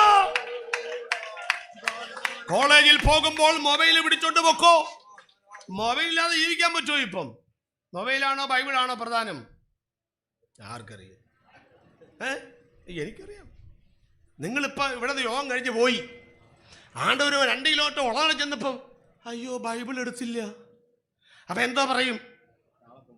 രാജംബാസെ എന്തോ പന്തിലൊരു ബൈബിൾ ഇരിപ്പുണ്ട്, അവിടെ എങ്ങനെ എടുത്തു വെച്ചാൽ നാളെ വരുമ്പോൾ അത്രേ ഉള്ളെന്നാ. കുളനടയിൽ ചെന്നപ്പോൾ അയ്യോ മൊബൈൽ എടുത്തില്ല, വീട്ടിൽ പോവോ? എന്നാ വിളിച്ചു വരും ഇങ്ങോട്ട്? ഓട്ടോയോ ആംബുലൻസ് വിളിച്ചു വരും. അവിടെ വന്ന് ചോദിക്കും യോസേ എൻ്റെ മൊബൈൽ കണ്ടോ എന്ന് ചോദിക്കും. പിന്നെ തുറക്കാൻ അറിയാമില്ലാത്തതുകൊണ്ട് രക്ഷപ്പെട്ടെന്ന് കൂട്ടിക്കും. പ്രാധാന്യമൊക്കെ നമുക്കറിയാമല്ലോ, എന്തിനാ പറഞ്ഞ് പിടിപ്പിക്കുന്നേ. സ്വത്രം. മൊബൈൽ കയ്യിൽ അങ്ങനെ ഇരിക്കട്ടെ, പക്ഷെ നെഞ്ചിനകത്ത് ദൈവത്തോടുകൂടെ നടക്കണം. ദൈവത്തോടുകൂടെ നടക്കുമ്പോൾ എടുത്തു കൊള്ളപ്പെടുവാൻ സാധ്യതയുണ്ടെന്ന്. എന്തോ കണ്ണൂർ ജില്ലയിൽ ഞാൻ ചെല്ലുമ്പോൾ ഒരു അമ്മച്ചിയെ അകത്ത് എഴുതി വെച്ചിരിക്കുക, ഞങ്ങളുടെ പ്രിയപ്പെട്ട അമ്മച്ചിക്ക് യാത്രാമംഗളങ്ങൾ. സഭാഹാളിനകത്ത് അമ്മച്ചിക്ക് പ്രിയപ്പെട്ട. ഞാൻ പറഞ്ഞു അമ്മച്ചി അവിടെ അമേരിക്കയിൽ പോയോ? ഇല്ല പക്ഷേ അമ്മച്ചി സ്വർഗത്തിലേക്ക് പോയി. അല്ല എന്നാ ഈ എഴുതി വെച്ചിരിക്കുന്നത്? അതൊരു കാര്യം നടന്നേ. ഒരു ഞായറാഴ്ച ദിവസം ആരാധിക്കുമ്പോൾ അമ്മച്ചി വന്നേച്ചു പറഞ്ഞു, മക്കളെ എന്നതാടാ ഈ മൊബൈൽ നോക്കിച്ച് പാട്, താഴെ അങ്ങോട്ട് വെക്കടാ. യേശു മാറാത്തവൻ പാട്ട് പാടും, മൊബൈൽ നോക്കുക. ഇവൻ ജനിക്കുമ്പോഴുള്ള പാട്ട് താഴെ വെക്കടാന്ന് പറഞ്ഞു. ഈ പിള്ളേരൊക്കെ അമ്മച്ചി അങ്ങോട്ട് ഇടിച്ചു. അപ്പോൾ അവരമ്മച്ചി ഇടി പേടിച്ച് അങ്ങ് ആരാധിച്ചു. അമ്മച്ചി തിരിച്ചു വന്നപ്പോൾ സഹോദരന്മാർ പറഞ്ഞു ആമ്പിള്ളേരെ പോയി ഇടിച്ചേക്കാൻ പറഞ്ഞു. അമ്മച്ചി പോയി ആമ്പിള്ളേരെ ഇടിച്ചു. പിള്ളേരെല്ലാം കൂടെ താഴെ മൊബൈൽ വെച്ചു, ശക്തമായിട്ട് ആരാധിച്ചു. സത്യം പറയാമല്ലോ, ആ പാസ്റ്റർ പറഞ്ഞതാണ് 6 കുട്ടികളിൽ നിന്ന് അഭിഷേകം പ്രാപിച്ചു. ഭയങ്കര പാസ്റ്റർക്ക് പ്രസംഗിക്കാനുള്ള സമയം പോയി.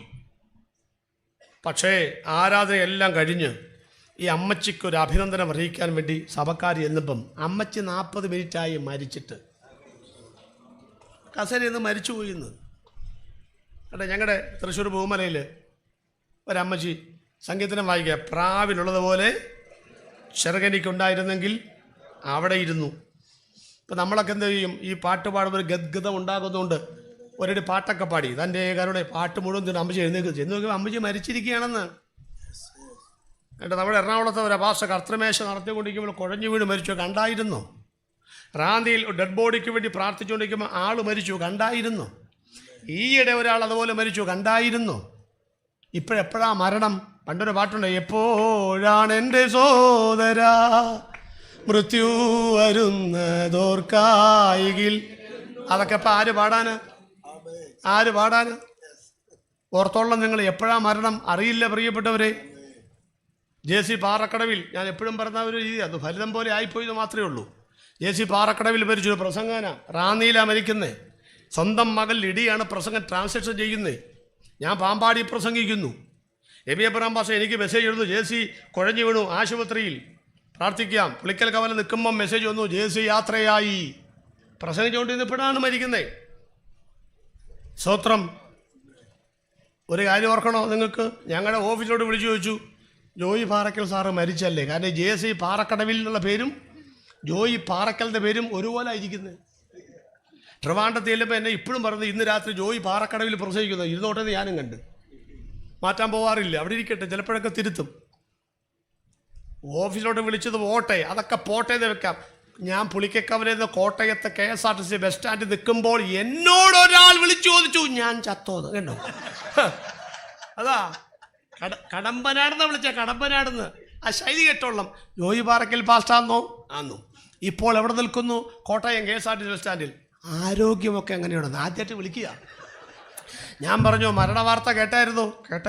ഞാനല്ല മരിച്ചത്, JC പാറക്കടവിൽ സാർ. അദ്ദേഹത്തിൻ്റെ ഫ്യൂണറൽ സർവീസിന് ഞാനിത് പറയുന്നത് യൂട്യൂബിലുണ്ട്, ചുമ്മാ പറയുന്നില്ല. അപ്പോൾ ഒരിടത്തും ഞാനൊന്ന് മരിച്ചതാ. സ്തോത്രം. ഞാനിപ്പോൾ എപ്പോഴാണ് മരണമെന്ന് പറയാൻ പറ്റുമോ? ഓട്ടോ. ഞാനിപ്പോൾ എപ്പോഴാണ് പ്രസംഗം തുടങ്ങിയത്? 7:45 മണിക്കൂർ 1:30 ആകാൻ പോവുക. 1:30 മണിക്കൂറായി കനപ്പെട്ട ഈടുറ്റ യേശു വരാൻ പോകുന്നു.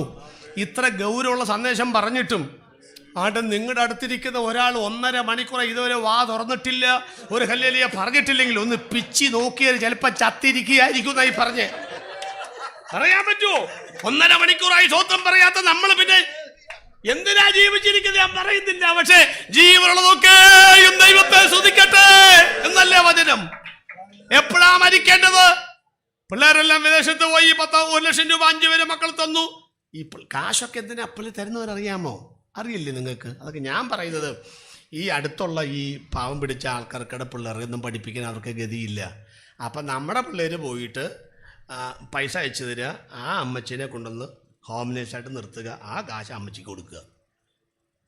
അങ്ങനെ അമ്മച്ചിക്ക് നാം കൊടുക്കാനാണ്. ഒരു കാര്യം ഓർത്തുള്ളവർ എങ്ങനെ പറഞ്ഞ് അവസാനിപ്പിക്കുകയാണ് ഞാൻ. പ്രിയപ്പെട്ടവരെ, വാർദ്ധക്യത്തിലെത്തി സ്വന്തം വാട്ടർ ബെഡിനകത്ത് റൂമിൽ കിടന്ന് മക്കളൊക്കെ വിദേശത്ത് പോയി മരണം പോലും ഇവൻ മാനേജറിൻ്റെ കയ്യിൽ ഏൽപ്പിച്ച് അവർ ദൂരെ നിന്ന് കണ്ട് അങ്ങനെ ആശംസയും അനുയോജനമൊക്കെ ആശംസയിലെ അനുയോജനമേ പറയുള്ളത്തുള്ളെങ്കിൽ ഒരു കാര്യം ഓർത്തോളും, ഇന്ന് രാത്രി ഏറ്റവും വലിയ ആരോഗ്യം എന്നാന്നൊല്ലം മനസ്സിലായോ?